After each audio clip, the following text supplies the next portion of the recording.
नित्यानंदा श्री अद्वैत गदाधर श्रीवासादि गौरभक्तवृंदा जय श्री कृष्ण चैतन्य प्रभु नित्यानंदा श्री अद्वैत गदाधर श्रीवासादि गौरभक्तवृंदा जय श्री कृष्ण चैतन्य प्रभु नित्यानंदा श्री अद्वैत गदाधर श्रीवासादि गौरभक्तवृंदा उग्रं वीरं महाविष्णुं ज्वलन्तं सर्वतोमुखं नरसिंहं विष्णुं भद्रं मृत्युमत्य नमाम्यहम्। जय नरसिंह श्री नरसिंह जय नरसिंह जय प्रह्लादेश जय पद्ममुख मुख पद्मभृंगा पति विनाश नरसिंह भगवान की जय। प्रहलाद महाराज की जय। गुरुदेव महाराज की जय। शिल प्रभुपाद की जय। गौर ब्रह्मदे हरि हरि बोल।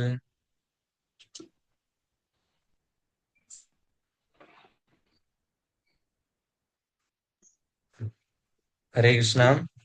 സർവം ശ്രീ രാധാകൃഷ്ണ അർപ്പണമസ്തു. എല്ലാവർക്കും ഈ സത്സംഗത്തിലേക്ക് സുസ്വാഗതം. ഹരേ കൃഷ്ണ ജ്ഞാനാംബിക മാതാജി, ഹരേ കൃഷ്ണ രതി ദേവി മാതാജി, ഹരേ കൃഷ്ണ ലൈല മാതാജി, ഹരേ കൃഷ്ണ ശോഭന മാതാജി, ഹരേ കൃഷ്ണ കൃഷ്ണകുമാരി മാതാജി, ഹരേ കൃഷ്ണ പത്മ മാതാജി, ഹരേ കൃഷ്ണ സുജന മാതാജി. എല്ലാവർക്കും ഈ സത്സംഗത്തിലേക്ക് സ്വാഗതം.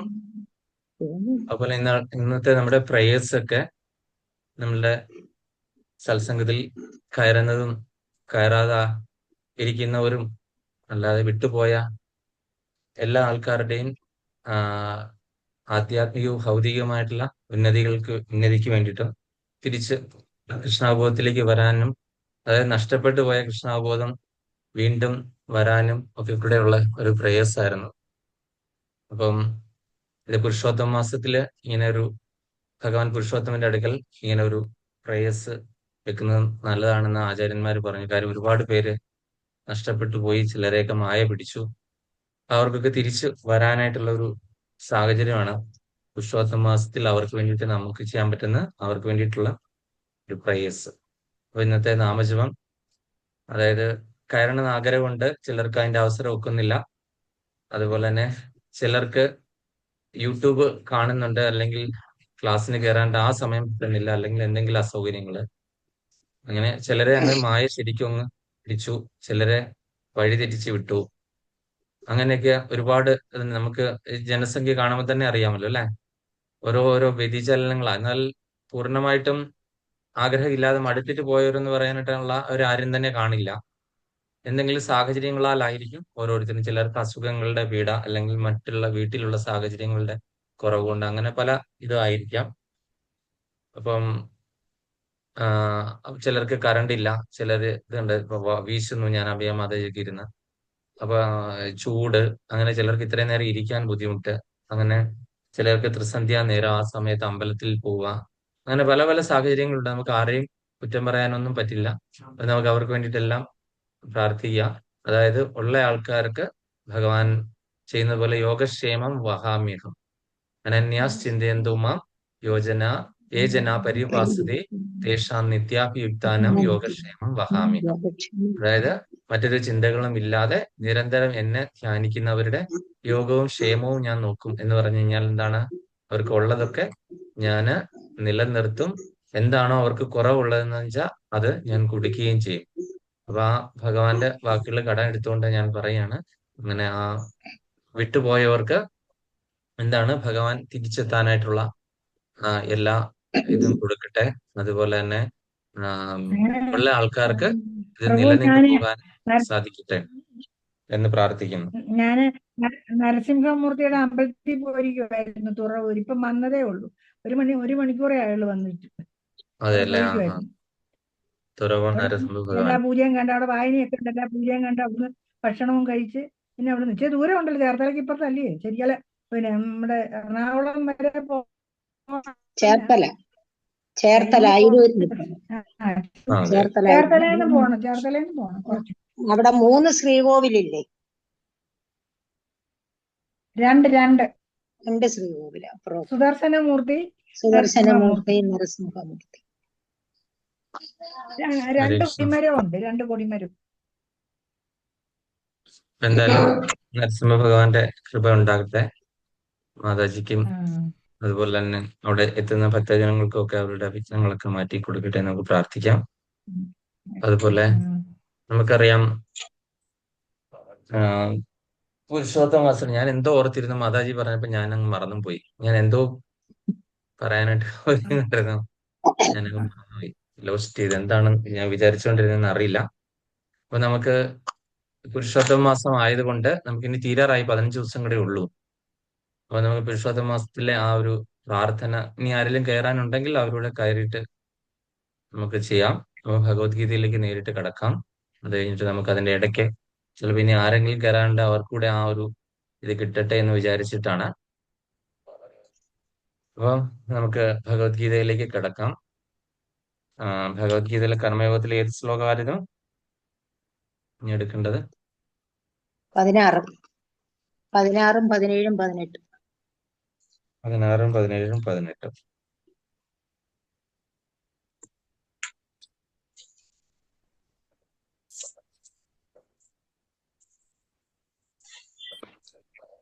അപ്പോൾ അങ്ങനെ ഭഗവത്ഗീത യഥാരൂപം അധ്യായം 5 കർമ്മയോഗം കൃഷ്ണാബോധത്തിൽ പ്രവർത്തനം ശ്ലോകം 16.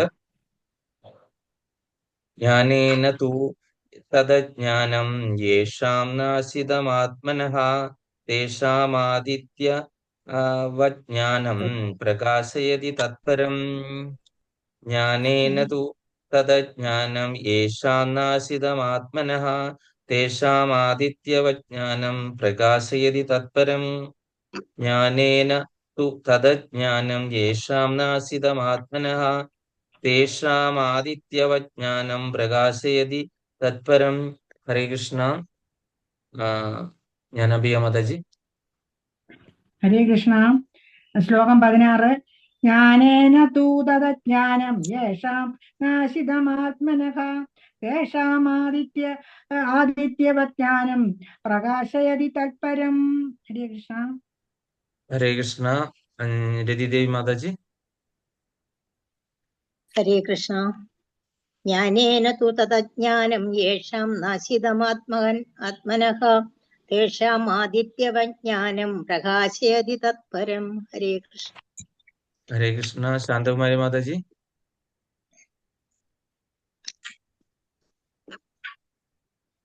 മാതാജിയെ കാണുന്നില്ല. ഓം നമോ ഭഗവതേ വാസുദേവായ.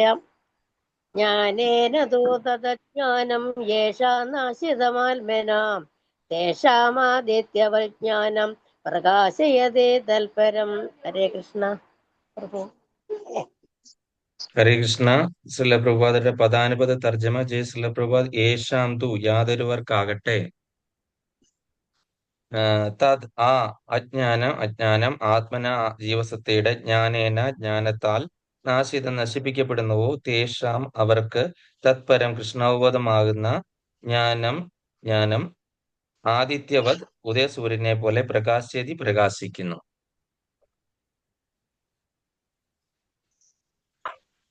ശ്രീല പ്രഭുപാദരുടെ വിവർത്തനം ഭാവാർത്ഥം. ജയശ്രീല പ്രഭാത്. അജ്ഞാനത്തെ നശിപ്പിക്കുന്ന ജ്ഞാനം കൊണ്ട് ഒരാൾ പ്രകാശിതനാകുമ്പോൾ പകൽ സമയത്ത് സൂര്യൻ എല്ലാം പ്രകാശിപ്പിക്കുന്നത് പോലെ അയാളുടെ ജ്ഞാനം എല്ലാം വെളിപ്പെടുത്തുകയും ചെയ്യുന്നു. അതിന്റെ ഭാവാർത്ഥം നമുക്ക് ശോഭന മാതാജി. കൃഷ്ണ പ്രഭു. ശീലപ്രഭുപാദ് കീ ജയ്. ഭാവാർത്ഥം. കൃഷ്ണനെ മറന്നവർ തീർച്ചയായും പരിഭ്രാന്തരാവുകയും തന്നെ ചെയ്യും. കൃഷ്ണബോധമുള്ളവർക്ക് പരിഭ്രാന്തിയമോ ഇല്ല. ഭഗവത്ഗീതയിൽ ഇപ്രകാരം പ്രതിപാദിക്കുന്നു. സർവം ജ്ഞാനപ്ലോവേന ജ്ഞാനവാഗ്നി സർവകർമാണി നഹി ജ്ഞാനേന സദൃശം. സർവമാനിതമാണ് ജ്ഞാനം. ആ ജ്ഞാനം എന്താണ്? ഒരാൾ സ്വയം കൃഷ്ണനെ സമർപ്പിക്കുമ്പോഴാണ് പരിപൂർണ ജ്ഞാനം ഉദിക്കുന്നത്. ബഹുനാ ജന്മനാമന്തേ ജ്ഞാനവാൻ മാം പ്രബന്ധതേ എന്ന ഭഗവത്ഗീത 7:19 പറയുന്നു. അനേകം ജന്മങ്ങൾക്ക് ശേഷം പരിപൂർണ ജ്ഞാനം നേടിയ ജീവൻ കൃഷ്ണൻ സ്വയം സമർപ്പിക്കുന്നതാവുമ്പോൾ അതാ കൃഷ്ണാവബോധം ഉദിക്കുമ്പോൾ പകൽ വെളിച്ചത്തിൽ എന്ന പോലെ സർവവും പ്രകാശിതമായി തീരും. ജീവാത്മാവ് പലതരത്തിലുള്ള പരിഭ്രാന്തനാണ്.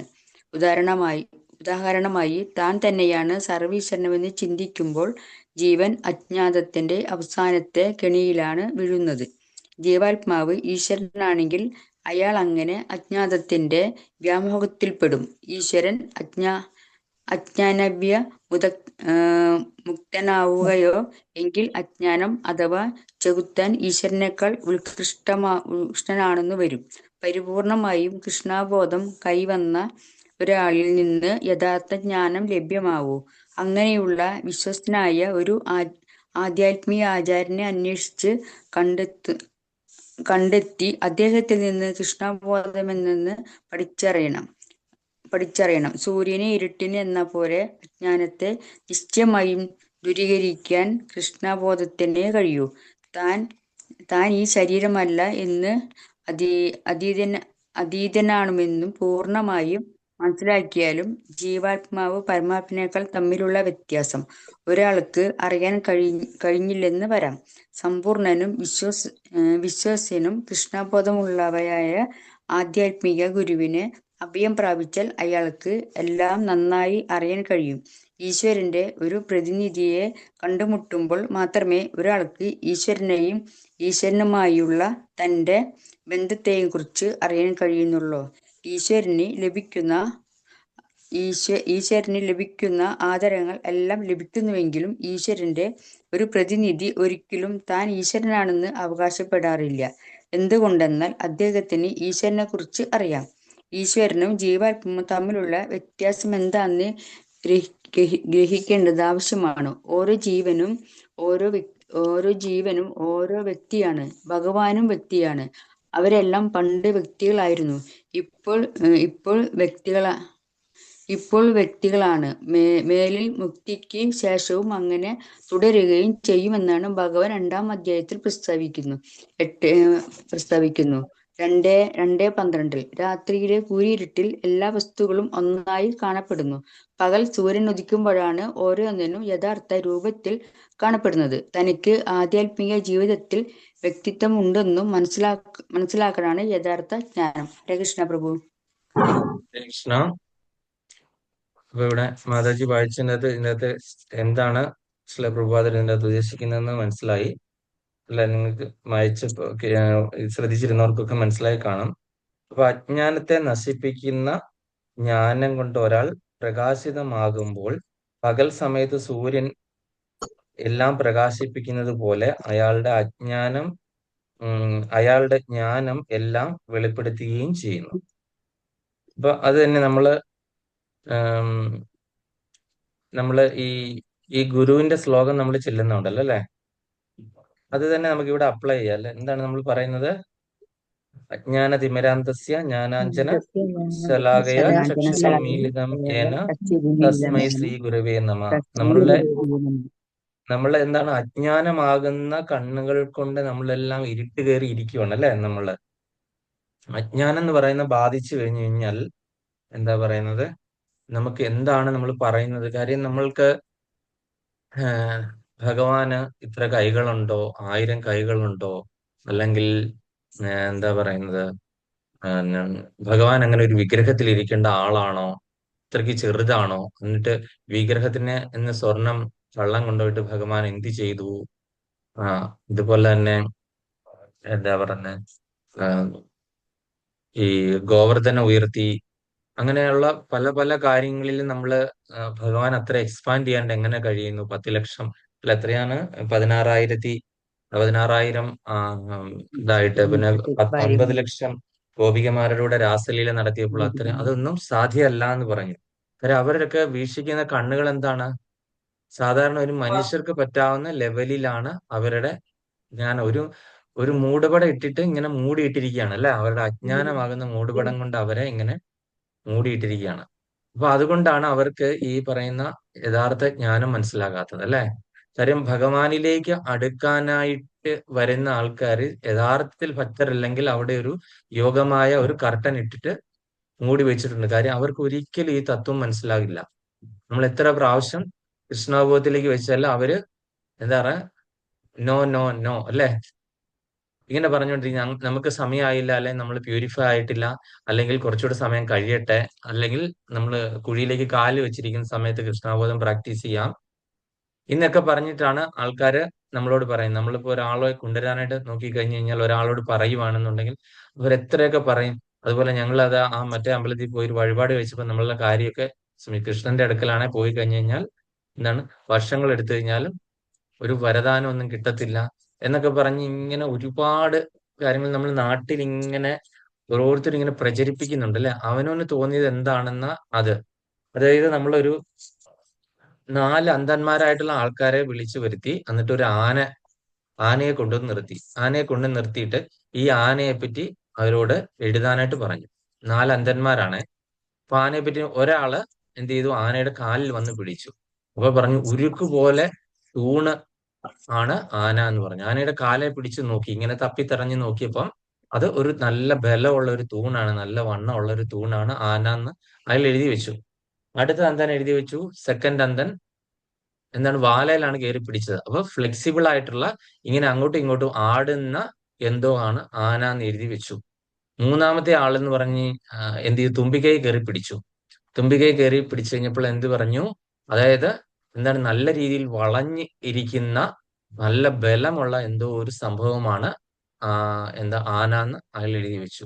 നാലാമത്തെ ആള് എന്ത് പറഞ്ഞു, അതിന്റെ ചെവിയെ പിടിച്ചു. മുറം പോലെ ഒരു വിശറി പോലെ എപ്പോഴും ആടിക്കൊണ്ടിരിക്കുന്ന എന്തോ ആണ് ആന എന്ന് എഴുതി വെച്ചു അല്ലെ.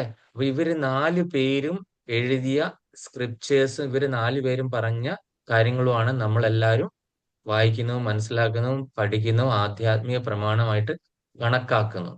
അതായത് ഈ പറയുന്ന, ഞാൻ അന്ധൻ എന്ന് പറഞ്ഞ ഒരു ഡെഫിഷ്യൻസിയെ ഞാൻ ഒരിക്കലും കളിയാക്കി പറയുന്ന അല്ല.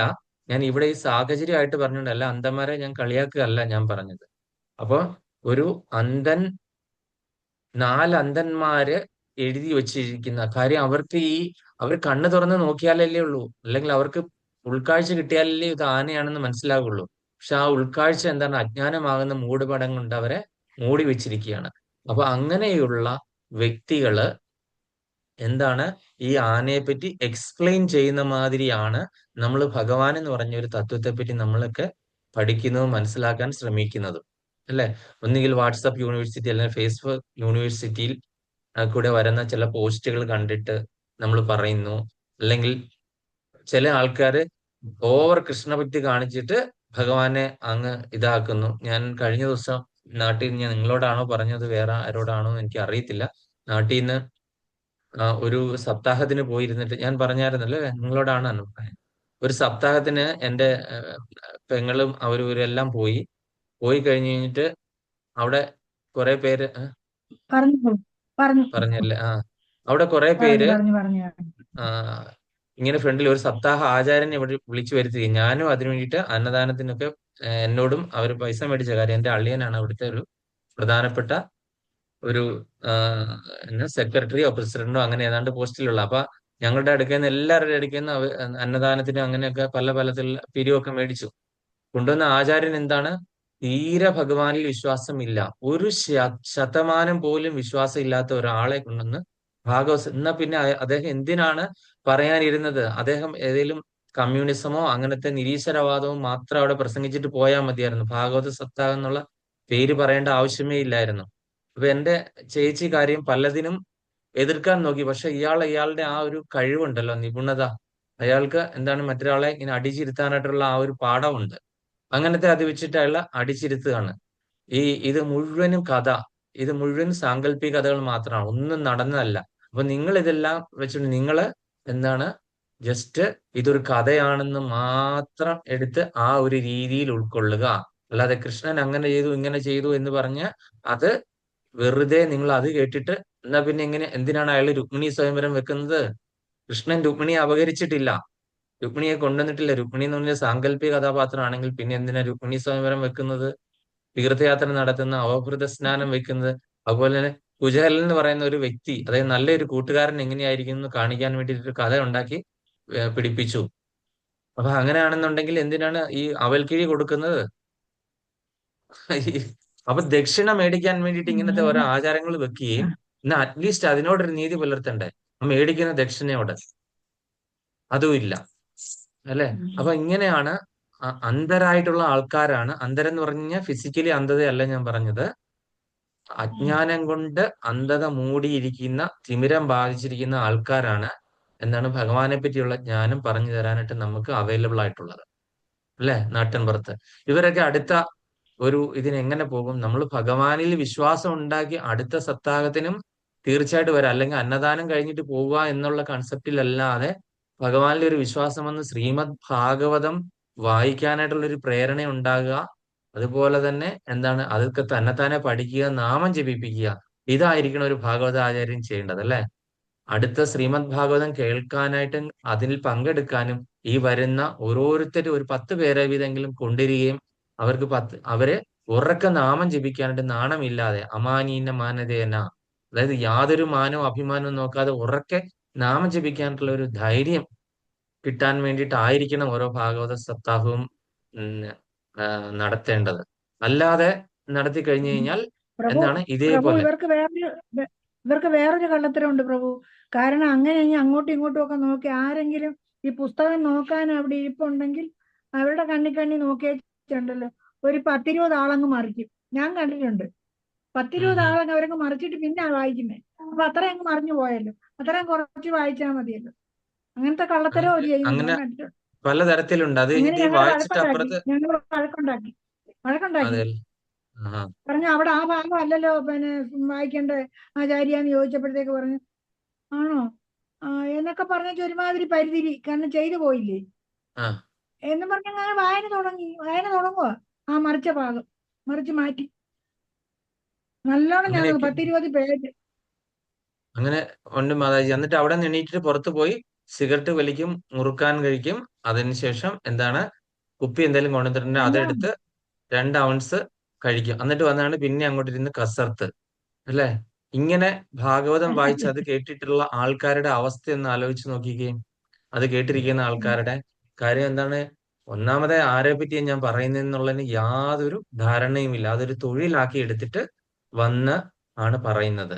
അപ്പൊ അവരുടെ അന്ധതയാകുന്ന ആ തിമിരം ബാധിച്ച് അവര് എന്താണ് ആ, അവർക്ക് യാതൊന്നും തന്നെ അറിയില്ല. ഇത്രയും ആ ആ ഒരു പൊട്ടൻസി, അല്ലെങ്കിൽ ആ ഒരു ഭഗവാന്റെ ഒരു പൊട്ടൻസി അവർക്ക് അറിയാനായിട്ടേ പറ്റത്തില്ല. അപ്പൊ അവര് എടുത്തു കഴിഞ്ഞാൽ അത് അവിടെ ഇരിക്കുന്ന ആൾക്കാരുടെ ഒരു അവസ്ഥ മാത്രം ആലോചിച്ച് നമുക്ക് അവർക്ക് വേണ്ടിയിട്ട് പ്രാർത്ഥിക്കാം. കാര്യം നല്ല ആചാര്യന്മാരെയൊക്കെ തന്നെ നാട്ടിൻപുറത്തൊക്കെ എല്ലായിടത്തും കൊണ്ട് വരട്ടെ.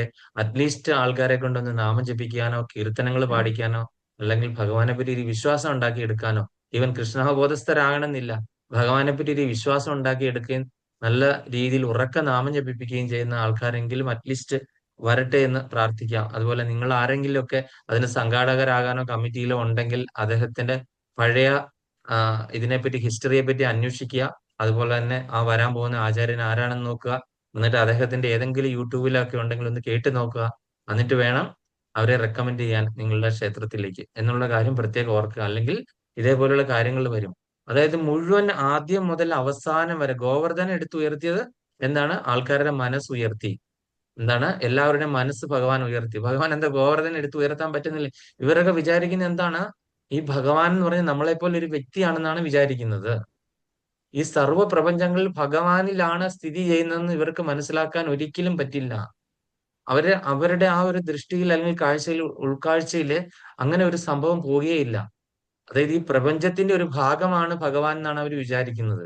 ഈ സർവ്വ പ്രപഞ്ചങ്ങളിലെ സൃഷ്ടി ചെയ്തതും ഈ സർവ്വ പ്രപഞ്ചങ്ങളിലും അദ്ദേഹത്തിലാണ് ഇരിക്കുന്നതെന്നും ഇവർക്ക് ഒരിക്കലും അവർക്ക് മനസ്സിലാക്കാനായിട്ട് സാധിക്കത്തില്ല എന്നുള്ളതാണ് നമ്മൾ ഈ കണ്ടത്. അപ്പൊ അതിനു വേണ്ടിയിട്ടാണ് എന്താണ് ഒരു ഗുരു എന്ന് പറയുന്ന ആ ഒരു സംഭവത്തിന്റെ പ്രാധാന്യം അവിടെ ഉണ്ടാകുന്നത്, അല്ലെ?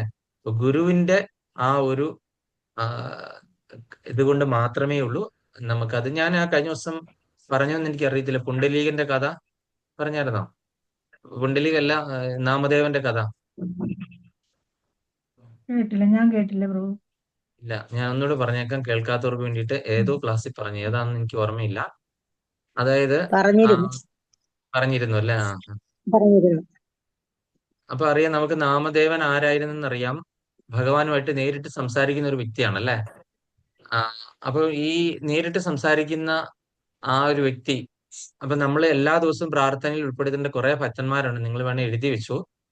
എല്ലാ ദിവസവും അത്രയ്ക്ക് എന്താണ് ഉയർന്ന ഭക്തരാണ്. അവരെ നമ്മൾ ഭഗവാനോട് തുല്യം നമ്മൾ ഉപമിച്ചിട്ട് പ്രാർത്ഥിക്കാനായിട്ട് നമ്മൾ പ്രാർത്ഥനയ്ക്ക് ഇരിക്കുമ്പോൾ അവരെയൊക്കെ ഓർക്കണം. അവരുടെയൊക്കെ കൃപയുണ്ടെങ്കിൽ തീർച്ചയായിട്ടും ഭഗവാനെ നമുക്ക് പ്രാപിക്കാനായിട്ട് സാധിക്കും എന്നുള്ള വിചാരത്തിൽ നമ്മൾ അവരെയൊക്കെ പ്രണമിക്കേണ്ടതാണ്.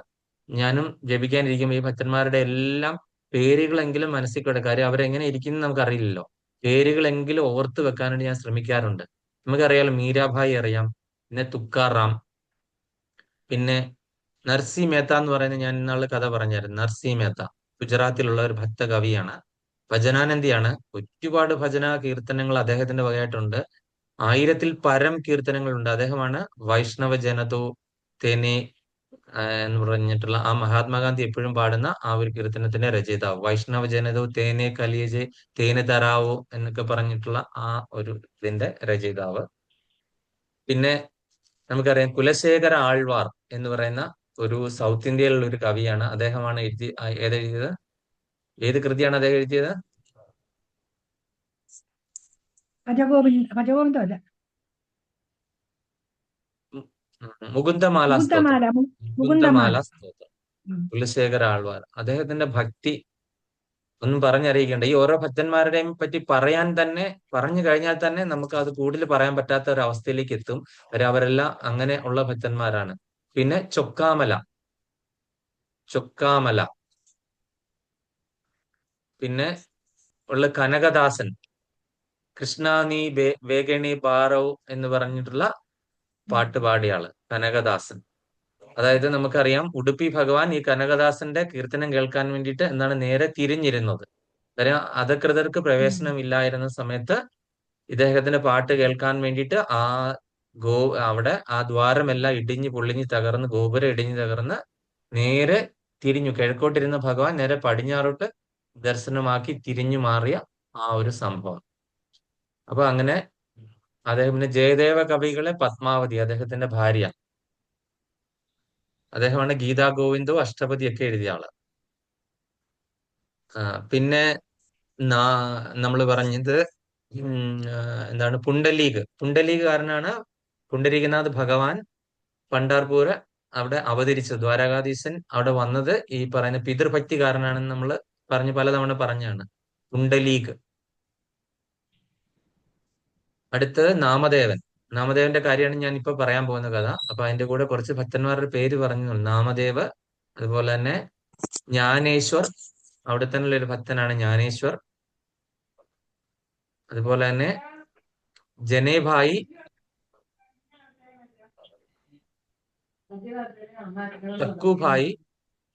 സക്കുഭായി,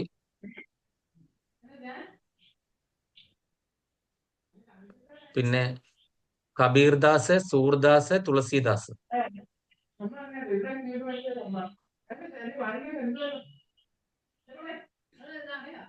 അപ്പൊ അങ്ങനെ കുറെ ഭക്തന്മാർ. അതിലെ ഈ നാമദേവൻ എന്താണ്, ഭഗവാനുമായിട്ടൊക്കെ ഒരുപാട്, ഞാനിത് പറഞ്ഞതാണോ എന്ന് എനിക്ക് അറിയത്തില്ല. അദ്ദേഹം ഒരു കല്ല് ഇത് വ്യാപാരം നടത്താൻ പോയപ്പോഴത്തെ കാര്യം ഞാൻ പറഞ്ഞാണോ? അദ്ദേഹം ഒരു പറഞ്ഞതാ, കല്ലട. ജനുവരി 23-ാമത്തെ ക്ലാസ്സിലാ പറഞ്ഞു. ഹരിബോൽ, ഹരേ കൃഷ്ണ.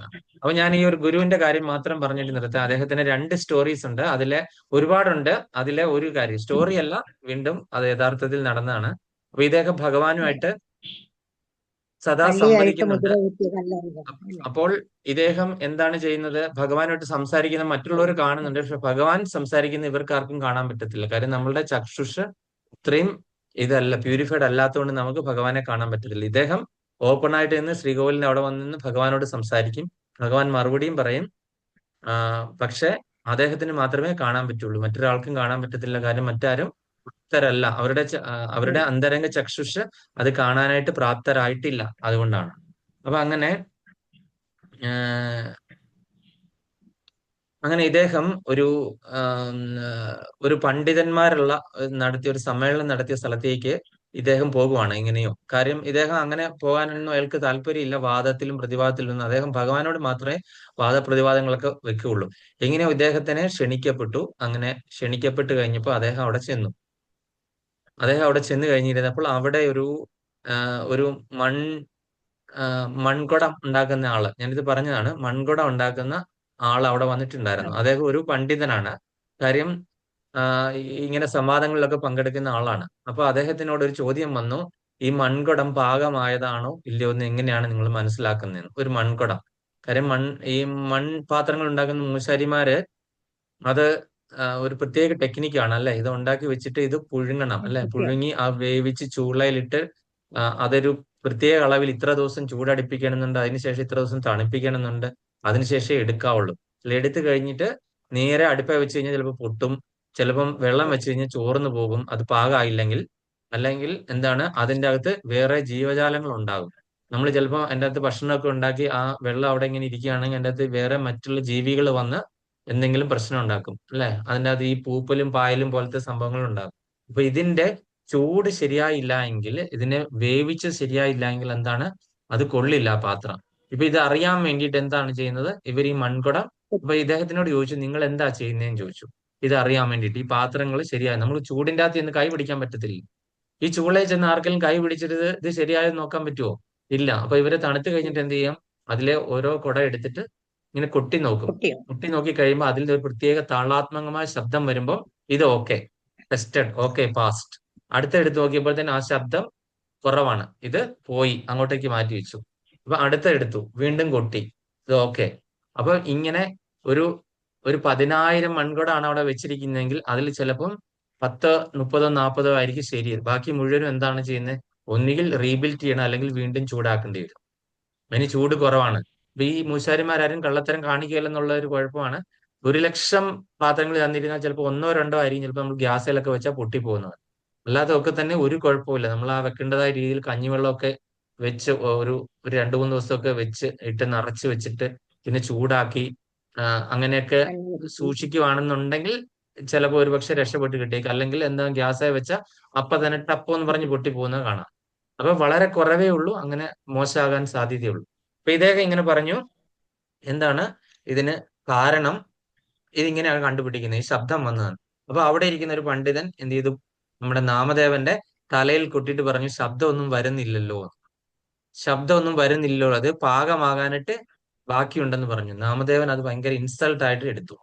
നാമദേവൻ അത് എല്ലാവരും അവിടെ ഇരുന്ന് ഒരൊറ്റ ചിരി പാസ്സാക്കി. നാമദേവൻ അത് ഭയങ്കര ഇൻസൾട്ട് ആയിട്ട് എടുത്തു.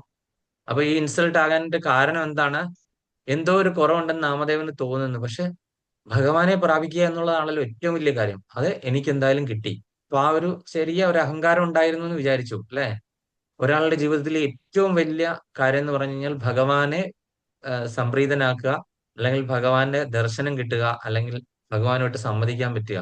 ഇത് ബാക്കി ആർക്കും ഇല്ലാത്ത ഈ ഒരു കാര്യം അവിടെ നാമദേവന് മാത്രം സാധിച്ചിരുന്നു. നാമദേവൻ ഭഗവാനെ നേരിട്ട് കണ്ട് സംവാദിച്ചുകൊണ്ടിരുന്ന ആളാണ്. അപ്പൊ അതിൽ കൂടുതൽ ഒന്നും നേടാനില്ല. കാര്യം എന്താണ്, ഞാൻ എന്താണ് ഡയറക്ട്ലി അങ്ങ് കൊമ്പത്താണെന്ന്, എനിക്ക് കേന്ദ്രത്തിലാണ്, മോദിയുടെ അടുക്കല പിടി എന്നൊക്കെ ചിലർ പറയല്ലേ. എനിക്ക് ഇവിടെ ഒന്നും അല്ല, ഞാൻ ഇവിടെ സാധാരണ ലോക്കൽ കമ്മിറ്റിയിലെ ആളൊന്നും അല്ല, ഞാൻ അങ്ങ് കേന്ദ്രത്തിലാണ് എന്ന് പറയുന്നത് പോലെ അങ്ങ് കേന്ദ്രത്തിലായിരുന്നു നാമദേവന്റെ പിടി.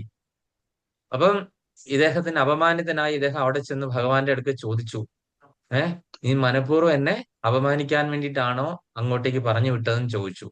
അപ്പോഴത്തേനും എനിക്ക് എന്താണ് കുറവ്, കാര്യം എനിക്ക് നിന്നെ പ്രാപിക്കാൻ പറ്റിയല്ലോ, നിന്നെ സമ്മതിക്കാൻ പറ്റില്ലോ, അത്രയും വലിയ ഒരു കാര്യം ഇല്ലല്ലോ ഭഗവാനെ, എനിക്ക് നേരിട്ട് മറ്റൊരാൾക്കും ഇല്ലാത്തതുപോലെ നീ എനിക്ക് ദർശനം തന്നല്ലോ, ഇതിൽ കൂടുതൽ എന്താണ് ഒരു മനുഷ്യ ജന്മത്തിൽ വേണ്ടത് എന്ന് ചോദിച്ചപ്പോൾ പറഞ്ഞു, അതെ, അവര് പറഞ്ഞത് എത്രയോ ശരിയാണ്, ഇനി പാകമായിട്ടില്ല, പാകമാകണമെങ്കിൽ എന്താണ് ചെയ്യേണ്ടത്, ഒരു ഗുരുവിൽ കൂടെ എന്നെ കിട്ടണം. നീ ഡയറക്ട്ലി വന്നതാണല്ലേ, ചൂളയിലൊന്നും വെച്ചില്ല, ചൂളയിൽ വെക്കുക, പ്രോസസ് ചെയ്യുകയോ ചൂടാക്കുകയോ പാകമാക്കുകയോ ഒന്നും ചെയ്തില്ലല്ലേ, അല്ലാതെ ഡയറക്ട്ലി അങ്ങോട്ട് വന്നു, ബൈപ്പാസ് ചെയ്ത് വന്നു അല്ലെ. ആ ബൈപ്പാസ് ചെയ്ത് വന്നത് കൊണ്ട് എന്താണ്, ആ പ്രോസസ്സ് കഴിയണം. ആ ചൂളയിൽ കൂടെ അത്രയും ചൂടാക്കി, അത്രയും ഡിഗ്രിയിൽ ചൂടാക്കി പഴുപ്പിച്ച് അത് പിന്നെ തണുപ്പിച്ച് പാകമാക്കിയിട്ട് വേണം എന്റെ അടുത്തേക്ക് വരാൻ. ആ ഒരു കുറവ് മാത്രമേ നിനക്കുള്ളതായിട്ട് എനിക്ക് തോന്നുന്നു എന്ന് പറയും. അപ്പം ഇനി എനിക്ക് ഗുരുവോ, അതായത് സാധാരണഗതിയിൽ ഗുരു എന്ന് ഞാൻ കേട്ടിട്ടുള്ളത് ഭഗവാനെ കിട്ടാൻ വേണ്ടിയിട്ട്, എനിക്ക് ഭഗവാനെ കിട്ടിക്കഴിഞ്ഞു, ഇനി എന്തിനാ ഗുരു? അപ്പോഴത്തേനും പറഞ്ഞു, ഗുരു ഇല്ലാതെ ഒരാൾക്ക് കൃഷ്ണനെ പ്രാപിക്കുക എന്ന് പറയുന്നത് വളരെ വിരളമാണ്. നിനക്കത് കിട്ടി, പക്ഷെ നിനക്കത് പാകമാകണമെങ്കിൽ എന്താണ്, റൈപ്പ് ആകുക എന്ന് പറഞ്ഞാൽ എന്താണ്, വിളവാകണമെങ്കിൽ എന്താണ്, അല്ലെങ്കിൽ പേട്ടുതേങ്ങ ആയി പോകും. അപ്പൊ അതുകൊണ്ട് നീ എന്ത് ചെയ്യണം, ഒരു ഗുരുവിന്റെ ത്രൂ വരാതെ യാതൊരു കാര്യവും ഇല്ല, ഗുരു ഇല്ലാതെ ഒരു രക്ഷയില്ല എന്ന് പറഞ്ഞു. ഭഗവാൻ അനുവദിച്ചില്ല. അപ്പം ഭഗവാനോട് ചോദിച്ചു, ഞാൻ ആരെയാണ് ഇനി ഗുരുവിനെ എവിടെ നിന്നാണ് കണ്ടുപിടിക്കേണ്ടത്, എനിക്ക് അങ്ങനെ ഇനി ഒരു ഗുരുവിനെ എവിടെ നിന്ന് കിട്ടും, ആരെന്നെ ഗുരുവായിട്ട് അക്സെപ്റ്റ് ചെയ്യും എന്നൊക്കെ പറഞ്ഞു. കാര്യം ഈ ഭഗവാനുമായിട്ട് സംവദിക്കുന്ന ഒരാളെ ഏതെങ്കിലും ഗുരു അംഗീകരിക്കുമോ? കാര്യം ഗുരുവിൽ കൂടെ ഭഗവാനെ കിട്ടാൻ വേണ്ടിയിട്ടാണ് ഗുരുവിന്റെ അടുക്ക പോകുന്നത്. ഇത് ഓൾറെഡി ഭഗവാനുമായിട്ട് സംസാരിക്കുന്ന ഒരാളെ ആരാണ് ഇനി ഒരു ഗുരു സ്വീകരിക്കുന്നത്? അപ്പൊ പറയും, നിനക്കുള്ള ഗുരുവിനെ ഞാൻ തന്നെ കണ്ടെത്തി തരാം. അതുകൊണ്ട് അടുത്ത ഗ്രാമത്തിലേക്ക് പോകാൻ കുറെ നടക്കാനുണ്ട്. അവിടെ പോയി ഒരു ക്ഷേത്രമുണ്ട്. ആ ക്ഷേത്രത്തിൽ ആ ചെന്ന് അന്വേഷിക്കുക ഗുരുവിനെ പറ്റി. അപ്പൊ നിനക്ക് ആ ഗുരുവിനെ കണ്ടെത്താൻ സാധിക്കുമെന്ന് പറയും. അങ്ങനെ നാമദേവൻ യാത്ര തുടങ്ങി. അടുത്ത ക്ഷേത്രത്തിൽ ചെന്നു. ക്ഷേത്രത്തിൽ ചെന്ന് കഴിഞ്ഞപ്പോൾ നോക്കുമ്പോൾ അവിടെ എങ്ങും ആരും ഇല്ല, വിജനമായിട്ടിരിക്കുന്നു. അവിടെ നോക്കിയപ്പോൾ ഒരാള് അവിടെ കിടക്കുന്നുണ്ട്. എങ്ങനെയാണ് കിടക്കുന്നത്? തല അല്ല പ്രാർത്ഥനയിലാണ്, ധ്യാനത്തിലാണ്. പക്ഷെ എന്താണ് ഇരിക്കുന്നത്? തല ശ്രീകോവിലിന് നേരെ ഇരിക്കുന്നു. അല്ല, തലയല്ല, കാല്. തല കാല് അതിന് ഓപ്പോസിറ്റ് ഡയറക്ഷൻ ഇരിക്കുന്നു. അങ്ങനെ ഇരിക്കുന്നു. അപ്പൊ താങ്കൾ എന്ത് അപരാധമാണ് ചെയ്യുന്നതെന്ന് പറഞ്ഞ കുട്ടി വിളിച്ചു.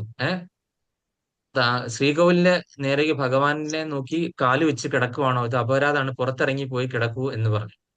അപ്പത്തേനും പറഞ്ഞു, ഇവിടെ എവിടെയെങ്കിലും ഭഗവാൻ ഇല്ലാത്ത ഒരു ദിക്ക് താങ്കൾക്ക് കാണിച്ചു തരാൻ പറ്റുമോ എന്ന് ചോദിച്ചു. അപ്പൊ പറഞ്ഞു, "ദേ ഇവിടെ ഭഗവാൻ ഇല്ലല്ലോ" എന്ന് പറയുമ്പോൾ നോക്കിയപ്പം ഈ ഇവിടെ ഇരിക്കുന്ന മൂർത്തി ഉണ്ട് അവിടെ കാണുന്നു.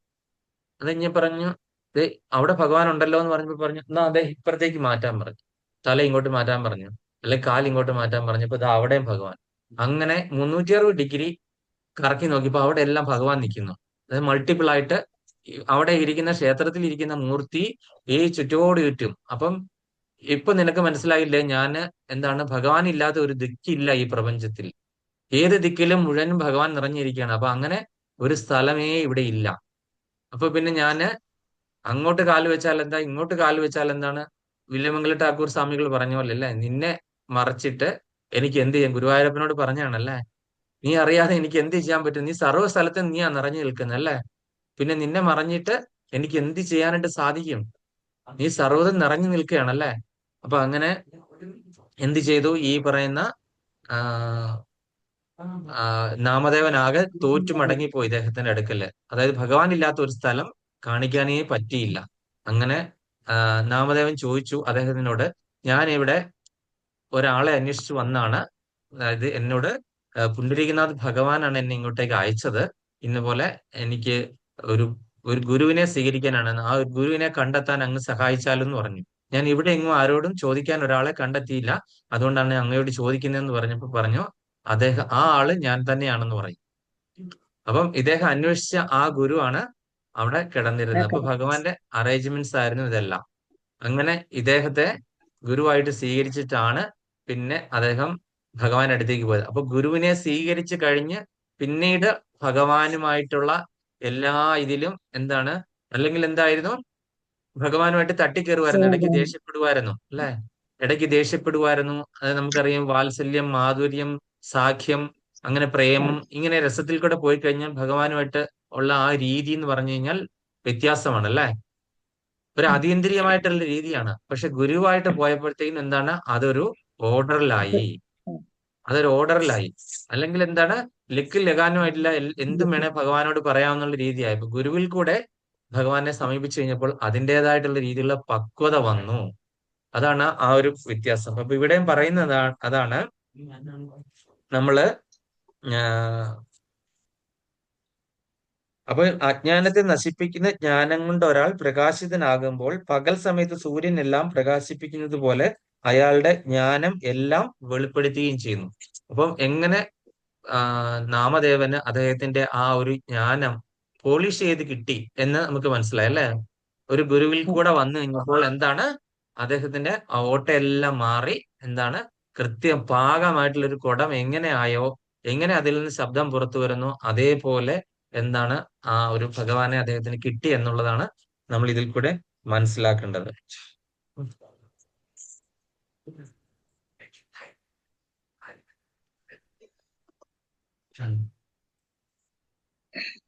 ഇനി അടുത്ത ശ്ലോകം.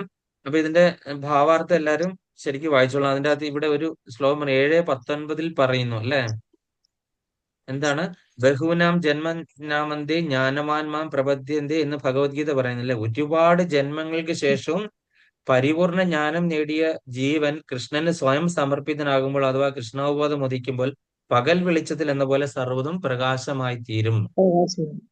ഇതിന് ഈ ഒരു ശ്ലോകത്തിന് ഏറ്റവും ഉപമിക്കാൻ പറ്റുന്ന ഒരു ശ്ലോകമാണ് 7:19 നമ്മൾ കാണാൻ പോകുന്ന, ഇനി വരാൻ പോകുന്നേ ഉള്ളൂ. അനേകം ജന്മങ്ങൾ, ബഹൂനാം ജന്മനാമന്റെ വളരെ വളരെ ഇമ്പോർട്ടന്റ് ആയിട്ടുള്ള ശ്ലോകമാണ് ഭഗവത്ഗീതയിലെ.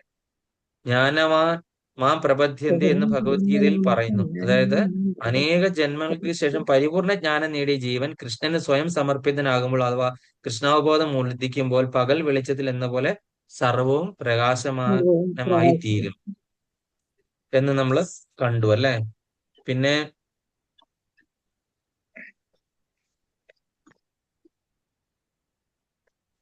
അപ്പൊ അതുകൊണ്ട് നമ്മൾ 17ാമത്തെ ശ്ലോകത്തിലേക്ക് നേരെ പോകുകയാണ്. തദ് ബുദ്ധയ തദാത്മാനമസ്തന്നിഷ്ടാത് തത്പരായണ ഗച്ഛന്ത്യ പുനരാവൃത്തിം ജ്ഞാനാനിർധൃത കൽമഷ. തദ്ബുദ്ധയസ്തദാത്മാന സ്തന്നിഷ്ടാ സത്പരായണ ഗച്ഛന്ത്യ പുനരാവൃത്തിം ജ്ഞാന നിർധൂത കൽമഷ. തദ്ബുദ്ധയസ്തദാത്മാന സ്തന്നിഷ്ടാസ്ത സത്പരായണ ഗച്ഛന്ത്യ പുനരാവൃത്തിം ജ്ഞാന നിർധൂത കൽമഷ. ഹരേ കൃഷ്ണ. സുജന മാതാജി, മാതാജി മൈക്ക് ഓൺ ആക്കിയിട്ട്.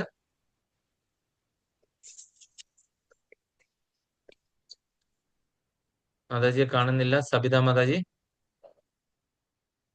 ഹരേ കൃഷ്ണ. തദ്ബുദ്ധയസ്തദാത്മാനസ്തന്നിഷ്ടാസ്തദാത്പരായണ ഗച്ഛന്ത്യ പുനരാവൃത്തിം ജ്ഞാനനിർധൂത കൽമഷ. ഹരേ കൃഷ്ണ. ഞാൻ വായിക്കാം പ്രഭു. വായിച്ചോളൂ. ഞാൻ വായിക്കാം.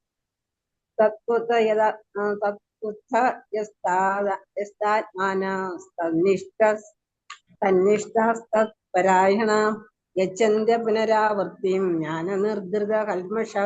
ഹരേ കൃഷ്ണ. ഹരേ കൃഷ്ണ. പത്മ മാതാജി. ഹരേ കൃഷ്ണ. തത്പുത്രയസ്തദാത്മാനസ്തന്നിഷ്ടാസ്തത്പരായണ ഗച്ഛന്ത്യ പുനരാവൃത്തിം ജ്ഞാനനിർധൂത കൽമഷ. ഹരേ കൃഷ്ണ. ഹരേ കൃഷ്ണ. ശ്രീലപ്രഭാതയുടെ പദാനുപദ തർജ്ജമ. ജയ് ശ്രീലപ്രഭാത്. തദ് ബുദ്ധയ ഭഗവാനിൽ ബുദ്ധി ഉറച്ചവനായി, തദാത്മാന മനസ്സ് ഭഗവാന് അർപ്പിച്ചവനായി, തന്നിഷ്ഠ ഭഗവത് നിഷ്ഠരായി, തത്പരായണ കൃഷ്ണനെ പൂർണ്ണമായി ആശ്രയിച്ചവർ, ജ്ഞാന നിർധൂത കൽമഷ ജ്ഞാനം കൊണ്ട് മനോമാലിന്യങ്ങൾ കഴുകിക്കളഞ്ഞവർ, അപുനരാവൃത്തിയും മോക്ഷത്തെ അല്ലെങ്കിൽ ഗച്ഛന്തി പ്രാപിക്കുന്നു. വിവർത്തനം ഭാവാർത്ഥം. Divine grace A C. Bhaktivedanta Swami Srila Prabhupad. ജയ ശ്രീല പ്രഭുപാദ്. ബുദ്ധിയും മനസ്സും വിശ്വാസവും ആശ്രയവും എല്ലാം പരമ്പൊരുളിൽ അല്ലെങ്കിൽ കൃഷ്ണനിൽ ഉറച്ചു നിർത്തുമ്പോൾ പരിപൂർണ ജ്ഞാനത്താൽ സംശയങ്ങൾ ഒഴിഞ്ഞ് മുക്തിമാർഗത്തിൽ മുന്നേറുന്നു.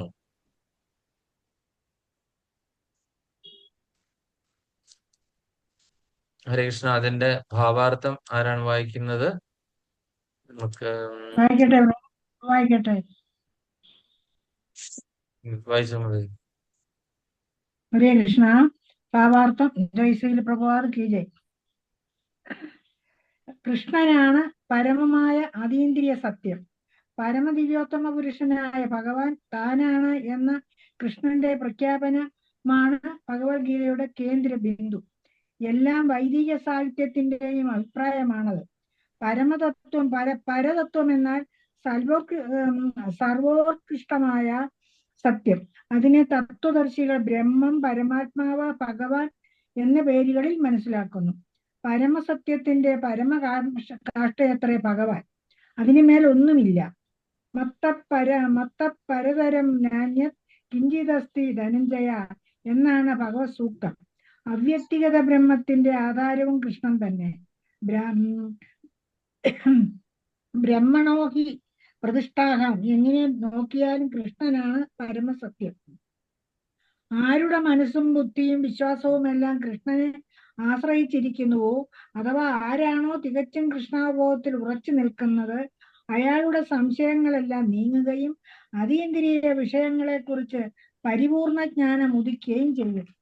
കൃഷ്ണാവബോധം സിദ്ധിച്ചാൽ കൃഷ്ണനിൽ ദ്വന്ദ്വഭാവം ഒരേ സമയത്ത് തന്നെ ഭേദവും അഭേദവും ഉണ്ടെന്ന് സ്പഷ്ടമായി അറിയാൻ കഴിയും. അതീന്ദ്രിയമായ ഈ ജ്ഞാനത്തിന്റെ സഹായത്തോടെ മുക്തിമാർഗത്തിൽ മുന്നേറാനും കഴിയും. ഹരേ കൃഷ്ണ പ്രഭു. ഹരേ കൃഷ്ണ. ഇപ്പം നമ്മള് ഈ ശ്ലോകത്തിൽ കണ്ട ബുദ്ധിയും മനസ്സും വിശ്വാസവും ആശ്രയവും എല്ലാം ആ പരമ്പൊരുളിൽ കൃഷ്ണനിൽ ഉറപ്പിച്ചു നിർത്തുമ്പോൾ പരിപൂർണ ജ്ഞാനത്താൽ സംശയങ്ങൾ ഒഴിഞ്ഞ് മുക്തിമാർഗത്തിൽ മുന്നേറുന്നു എന്നാണ് ഇവിടെ പറഞ്ഞിരിക്കുന്നത്. അപ്പൊ നമ്മള് കണ്ടു നമ്മളുടെ പ്രശ്നങ്ങൾക്കെല്ലാം കാരണം നമ്മൾ ഭഗവാനിലെ എന്താണ് ഒരു മനുഷ്യനായി കാണുന്നതുകൊണ്ടാണെന്ന് ഭഗവാൻ തന്നെ പറയുന്നുണ്ട് അല്ലെ. ഭഗവാനെ സാധാരണ ഒരു മനുഷ്യൻ അല്ലെങ്കിൽ ഗോപബാലനായിട്ടാണ് നമ്മൾ കാണുന്നത്. അതെന്തുകൊണ്ട് ആ ശ്ലോകത്തിൽ ഭഗവാൻ പറഞ്ഞിട്ടുണ്ട്, അവജാനന്തി മാമൂടാം മാനുഷീം തനുമാശ്രിതം പരംഭാവം അജാനന്ദോ മമ ഭൂത മഹേശ്വര എന്ന് പറയുന്ന ആ ശ്ലോകത്തിൽ അതിന്റെ അർത്ഥം എന്താണ്? ആർക്കാ പറയുന്നത്? ഞാനൊരു 10,000 തവണ പറഞ്ഞിട്ടുണ്ട്.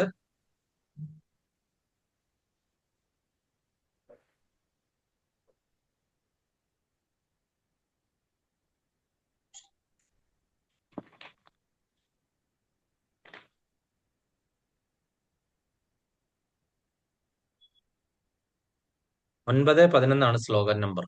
9-11 ശ്ലോകൻ നമ്പർ ഭഗവത്ഗീതയിലെ 9ാമത്തെ ചാപ്റ്ററിൽ 11ാമത്തെ. അവജാനന്തി മാമൂടാം, അതായത് മൂഢരായിട്ടുള്ള ഈ മനുഷ്യര് എന്താണ്? മാനുഷ്യം തനുമാശ്രിതം, മനുഷ്യരൂപത്തിൽ അവതരിച്ച എന്നെ കണ്ടോണ്ട് ഞാൻ എന്താണ് ഒരു സാധാരണ മനുഷ്യനായിട്ട് എന്നെ കണക്കാക്കി.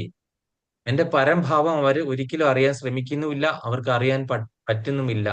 പരംഭാവം അജാനന്ദോ, ഞാൻ ആരാണ്?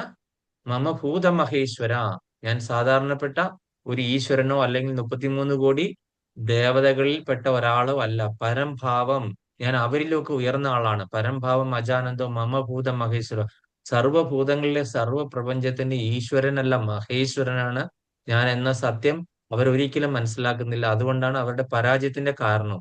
അപ്പൊ നമ്മൾ ഈ അവസ്ഥയിൽ കൂടെ ഇപ്പോഴും പോകുന്ന കാര്യം, നമ്മള് ഭഗവാനാണ് പരമ ദിവ്യോത്തമ പുരുഷൻ എന്ന് അറിയുന്നവർക്ക് മറ്റൊന്നും തന്നെ അറിയേണ്ടത് ആവശ്യമേ ഇല്ല. നമുക്കത് അറിയാനായിട്ട് പറ്റാത്തത് കൊണ്ടാണ്, മനസ്സിലാക്കാൻ നമ്മൾ ശ്രമിക്കാത്തത് കൊണ്ടും, ഉള്ളിന്റെ ഉള്ളിൽ എന്താണ് നമ്മൾ ജനിച്ചപ്പം മുതലുള്ള നമ്മളുടെ പല ജന്മങ്ങളെടുത്ത ആ ഒരു സംഭവങ്ങളെല്ലാം, മാലിന്യങ്ങളെല്ലാം കിടക്കുന്നത് കൊണ്ട് നമ്മളെ ഈ പരമസത്യത്തിൽ നിന്ന് എപ്പോഴും മറച്ചു വെച്ചിരിക്കുകയാണ് അല്ലെ. നമ്മൾ അംഗീകരിക്കുന്നില്ല. ഉള്ളിന്റെ ഉള്ളിൽ എവിടെയോ ആരോ പിടിച്ചു വലിക്കുന്നതായിട്ട് നമുക്കറിയാം അല്ലെ. ഭഗവാനാണ് പരമസത്യം എന്ന് മനസ്സിലാക്കിയ ആള് പിന്നെ ആ ആള് എന്താണ്, ഒരു വേദങ്ങളോ ഉപനിഷത്തുകളോ മറ്റ് ശാസ്ത്രങ്ങളോ ഒന്നും മനസ്സിലാക്കേണ്ട കാര്യമില്ല. അത്രയും വലിയ ജ്ഞാനം വേറൊന്നുമില്ല. അതാണ് ഏറ്റവും സുപ്രീം ടോപ്പ് നോളേജ്.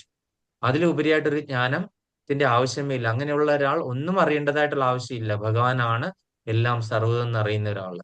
അപ്പൊ അത് മനസ്സിലാക്കാൻ വേണ്ടിയിട്ട് നമ്മൾ എന്തൊക്കെയാണ് ചെയ്യുന്നത്? നമ്മൾ ഭാഗവതം, ഭഗവത്ഗീത ഇതെല്ലാം പഠിച്ച് നമ്മൾ നാമം ജപിച്ച് നാമത്തിൽ രുചി ഉണ്ടാക്കി, നാമരുചി ഉണ്ടാക്കുക എന്നുള്ളതാണ് ഈ ഗ്രന്ഥങ്ങളെല്ലാം പഠിച്ച് ഭഗവാനെ പറ്റി കേൾക്കാനായിട്ടുള്ള അതിന്റെ ഉദ്ദേശം അതാണ്. നാമരുചി ഉണ്ടാക്കുക എന്നുള്ള ഒരേ ഒരു കാരണത്താലാണ് നമ്മൾ ഈ ഗ്രന്ഥങ്ങളെല്ലാം പഠിക്കുന്നത്, ഭഗവാനിലേക്ക് വിശ്വാസം വരാനും. അറിയാം, അങ്ങനെയെങ്കിലും ഭഗവാനാണ് പരമദിവ്യോത്തമ പുരുഷൻ നമുക്കൊരു ബോധം നമുക്ക് ഉണ്ടാകാൻ വേണ്ടിയിട്ടാണ് അല്ലെ. അപ്പം ഇതൊക്കെ വിഭാവന ചെയ്ത ആചാര്യന്മാർ എത്ര മുൻകൂട്ടി ചിന്തിച്ചിട്ടാണ് അല്ലെ. നമ്മൾ സാധാരണഗതിയിൽ ആരെങ്കിലും അക്സെപ്റ്റ് ചെയ്യുമോ ഭഗവാനാണ് പരമദിവ്യോത്തമ പുരുഷൻ? അല്ല. ഉടനെ പറയും മഹാദേവനാണ്, അല്ലെ ദേവിയാണ്, സുബ്രഹ്മണ്യനാണ്, ഗണപതിയാണ് പരമദിവ്യോത്തമ പുരുഷൻ എന്ന് പറഞ്ഞ് നമ്മൾ പറയും അല്ലെ. ഞാൻ അവിടെ പോയി ഒരു വഴിപാട് കഴിച്ചപ്പോൾ എനിക്ക് പെട്ടെന്ന് തന്നെ അതിന്റെ ഫലം കിട്ടി. അപ്പം എന്താണ്? ഗണപതിയാണ് പരമദിവ്യോത്തമ പുരുഷൻ അല്ലെ, ഗണപതിയാണ്. അപ്പൊ ദേവി ഭക്തന്മാര് പറയും അല്ല ദേവിയാണ് അല്ലെ.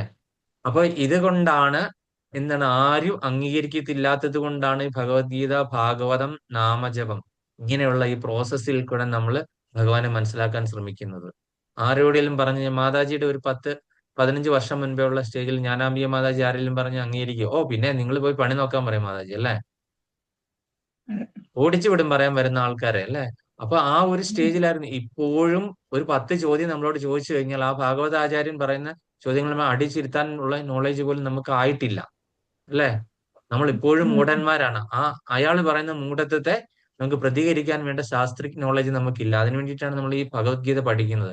ഈ ശ്ലോകങ്ങൾ ഉദ്ധരിച്ചിട്ട് വേണം നമ്മൾ അവരോട് മറുപടി പറയാനായിട്ട് അല്ലെ. അപ്പൊ അതുകൊണ്ടാണ് ഈ ഇമ്പോർട്ടന്റ് ശ്ലോകം, ആധികാരികമായിട്ടുള്ള ശ്ലോകങ്ങളൊക്കെ നോട്ട് ചെയ്ത് വെക്കണം എന്ന് പറയുന്നത്. അപ്പൊ അതുകൊണ്ട് നമ്മളുടെ ഈ പറയുന്ന മൂഢന്മാരായിട്ടുള്ള വ്യക്തികൾ, നമ്മൾ മൂഢരാണെന്ന് പലരും ശങ്കരാചാര്യരും പറഞ്ഞിട്ടുണ്ട്, നമ്മൾ മൂഢരാണെന്നല്ലേ. ഭജഗോവിന്ദം ഭജഗോവിന്ദം ഗോവിന്ദം ഭജ മൂഢമതേ സംപ്രാപ്തേ സന്നിഹിതേ കാലേ നഹി നഹി രക്ഷതി ഡ്രുകിഞ്ച് കരണേ. ശങ്കരാചാര്യർ വ്യക്തമായിട്ട് പറഞ്ഞിരിക്കുകയാണ് അല്ലെ. ഈ വ്യാകരണവും ഈ വേദങ്ങളും ശാസ്ത്രങ്ങളും ഒക്കെ അദ്ദേഹമാണ് വീണ്ടെടുത്തത്. അതിനു വേണ്ടിയിട്ടായിരുന്നു അദ്ദേഹത്തിന്റെ അവതാരം തന്നെ. എന്നിട്ട് ഇത് കാണാപ്പാഠം പഠിച്ചുകൊണ്ടിരിക്കുന്ന ആൾക്കാരോട് അദ്ദേഹം പറഞ്ഞ എന്താണ്? ഇത് കാണാതെ പഠിച്ചിട്ടൊന്നും ഒരു കാര്യവുമില്ല. അവസാനം നിന്റെ ഈ ശരീരത്തിൽ നിന്ന് നിന്റെ ആത്മാവ് വിട്ടുപോകുന്ന സമയത്ത് എന്താണ്? നഹി നഹി രക്ഷതി ഡ്രുകിഞ്ച് കരണേ. ഈ പറയുന്ന ഉപനിഷത്തിലെ വേദങ്ങളിലെ മന്ത്രങ്ങളൊന്നും നിന്നെ രക്ഷപ്പെടുത്താനായിട്ട് വരത്തില്ല. ഒരാൾ മാത്രമേ നിന്നെ രക്ഷപ്പെടുത്താൻ വരികയുള്ളൂ. ഗോവിന്ദന് മാത്രമേ രക്ഷപ്പെടുത്താൻ പറ്റുള്ളൂ. ഈ ഒരു സത്യം നമ്മൾ മനസ്സിലാക്കിയിരിക്കണം. അതായത് അതുകൊണ്ടാണ് ഭാഗവതത്തിൽ പറഞ്ഞിരിക്കുന്നത്. ഭാഗവതം ആരെപ്പറ്റി പഠിക്കുന്ന ശാസ്ത്രമാണ്? സത്യം പരം ധീമഹി. പരമസത്യം ഒന്നാമത്തെ ശ്ലോകത്തിൽ പറഞ്ഞിരിക്കുകയാണ് അല്ലെ. ജന്മാദിയസ്യ, ജന്മം ആദിയായിട്ടുള്ള അവസാനം വരെ നമ്മളെ എന്താണ് കൊണ്ട് നടക്കുന്ന, നമ്മളെ സംരക്ഷിക്കുന്ന ആ ഒരു പരമസത്യം, ഒരേ ഒരു സത്യമേ ഉള്ളൂ. ആ സത്യ അന്വേഷണത്തിന്റെ പുറകെയാണ് നമ്മൾ പോകുന്നത് അല്ലെ. ആരാണ് ഈ പരമസത്യം എന്ന് മനസ്സിലാക്കാനായിട്ട്? ഒരേ ഒരു സത്യമേ ഉള്ളൂ. ബാക്കിയുള്ള എല്ലാം മിഥ്യയാണ്, നിലനിൽക്കുന്നതല്ല.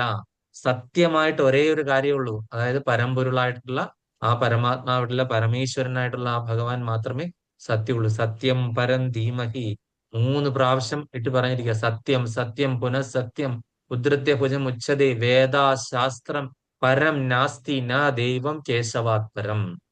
സത്യം സത്യം സത്യം എന്ന് പറഞ്ഞ് 3 സത്യം ഇട്ടിരിക്കുകയാണ് വ്യാസദേവൻ. അതിന്റെ അർത്ഥം എന്താണ്? യാതൊരു വ്യത്യാസവും ഇല്ല. പരം നാസ്തി ന ദൈവം കേശവാത് പരം. കേശവനല്ലാതെ മറ്റൊരു ദൈവം ഇല്ല എന്ന്. പരമസത്യം അതാണ്, ആ കേശവനാണ് എന്ന് പറഞ്ഞിരിക്കുകയാണ്. യാതൊരു വ്യത്യാസവും ഇല്ല. അത് നമ്മൾ ഉറച്ചു വിശ്വസിക്കുക. നമ്മളുടെ പ്രമാണങ്ങളും ഇതും പറഞ്ഞ്, അതായത് കാര്യം നമ്മള് ഈ ആത്മാവ് എന്ന സംഭവത്തിനെ ഉണ്ടോ ഇല്ലെന്ന് അറിയാനായിട്ട് എന്താണ് ലാബറട്ടറി കൊണ്ടുപോയി തെളിയിച്ച് കാണിച്ച നമ്മുടെ ഇപ്പോഴത്തെ ന്യൂജനും ജെൻസി ആൾക്കാരൊക്കെ എന്താണ് അങ്ങനെ വിശ്വസിക്കുള്ളൂ അല്ലെ. ഏതെങ്കിലും ലാബിൽ ടെസ്റ്റ് റിപ്പോർട്ട് ആത്മാവ് ഇതിൻ്റെ അകത്തുണ്ട് അല്ലെ. അല്ലെങ്കിൽ തലമുടി നാരിന്റെ അറ്റത്തിന്റെ 10,000-1 പറഞ്ഞിട്ട് ഏതെങ്കിലും ഒരു ലാബിൽ നിന്ന് റിപ്പോർട്ട് വന്നു കഴിഞ്ഞാൽ വിശ്വസിക്കും. അല്ലെങ്കിൽ AI നോക്കിക്കഴിഞ്ഞാൽ AI പറഞ്ഞു കഴിഞ്ഞാൽ വിശ്വസിക്കും. ആർട്ടിഫിഷ്യൽ ഇന്റലിജൻസ് ഇതൊക്കെ ആണെങ്കിൽ നമ്മുടെ ആൾക്കാർ ഇപ്പോഴത്തെ വിശ്വസിക്കുകയുള്ളൂ. അല്ലെങ്കിൽ എന്താണ്, ആൾക്കാർക്ക് വിശ്വാസമില്ല. തെളിവ് എന്താണെന്നാണ് ചോദിക്കുന്നത് അല്ലെ. അതുപോലെ തന്നെ പരമാത്മാവുണ്ട് തെളിവ്.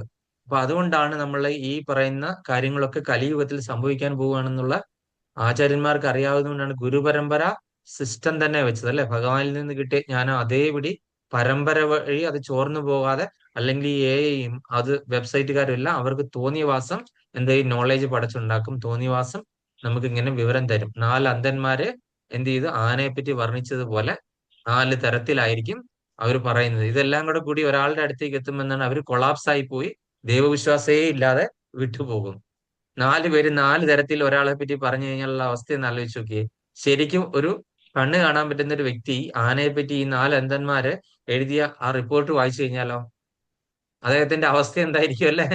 സാക്ഷാൽ ആന ഇങ്ങനെ നിൽക്കുകയാണല്ലേ. സാക്ഷാൽ ഭഗവാൻ ഇങ്ങനെ നമ്മളെ ഇങ്ങനെ കാത്ത് പ്രതീക്ഷിച്ചിട്ട് ഇങ്ങനെ നിൽക്കുകയാണല്ലേ. അപ്പം നമ്മൾ ആ ഭഗവാനെ പറ്റി എന്താണ്, ഇതൊരു തൂണ് മാത്രമാണെന്ന് പറയുന്നു. അത് എന്താണ്, ഒരു വള്ളി പോലെ നീണ്ടു നിൽക്കുന്നതാന്ന് പറയുന്നു. അതുപോലെ വളഞ്ഞ എന്തോ ഒരു സാധനമാണെന്ന് പറയുന്നു. 2 എന്താണ് വിശറിയുള്ള സാധനമാണെന്ന് പറയുന്നു. ജസ്റ്റ് ഒന്ന് ആലോചിച്ച് നോക്കി. ആ ഭഗവാൻ എന്ന് പറഞ്ഞ ഒരു ആനയായിട്ട് ഉപമിച്ച് നോക്കി. അപ്പൊ ആനയെ പറ്റി യഥാർത്ഥത്തിൽ ആന എങ്ങനെയായിരിക്കുന്നതെന്ന് കാഴ്ചയുള്ള ഒരാൾക്ക് കാണാൻ പറ്റിയിട്ട് അന്ധൻ വിവരിക്കുന്ന മാതിരിയാണ് നമ്മൾ ഈ പഠിക്കുന്ന ശാസ്ത്രങ്ങളും എല്ലാം തന്നെ.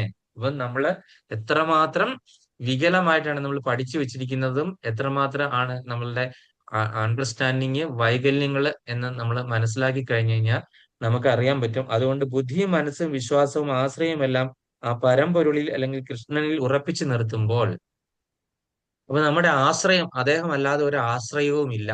അദ്ദേഹമാണ് പരമസത്യം.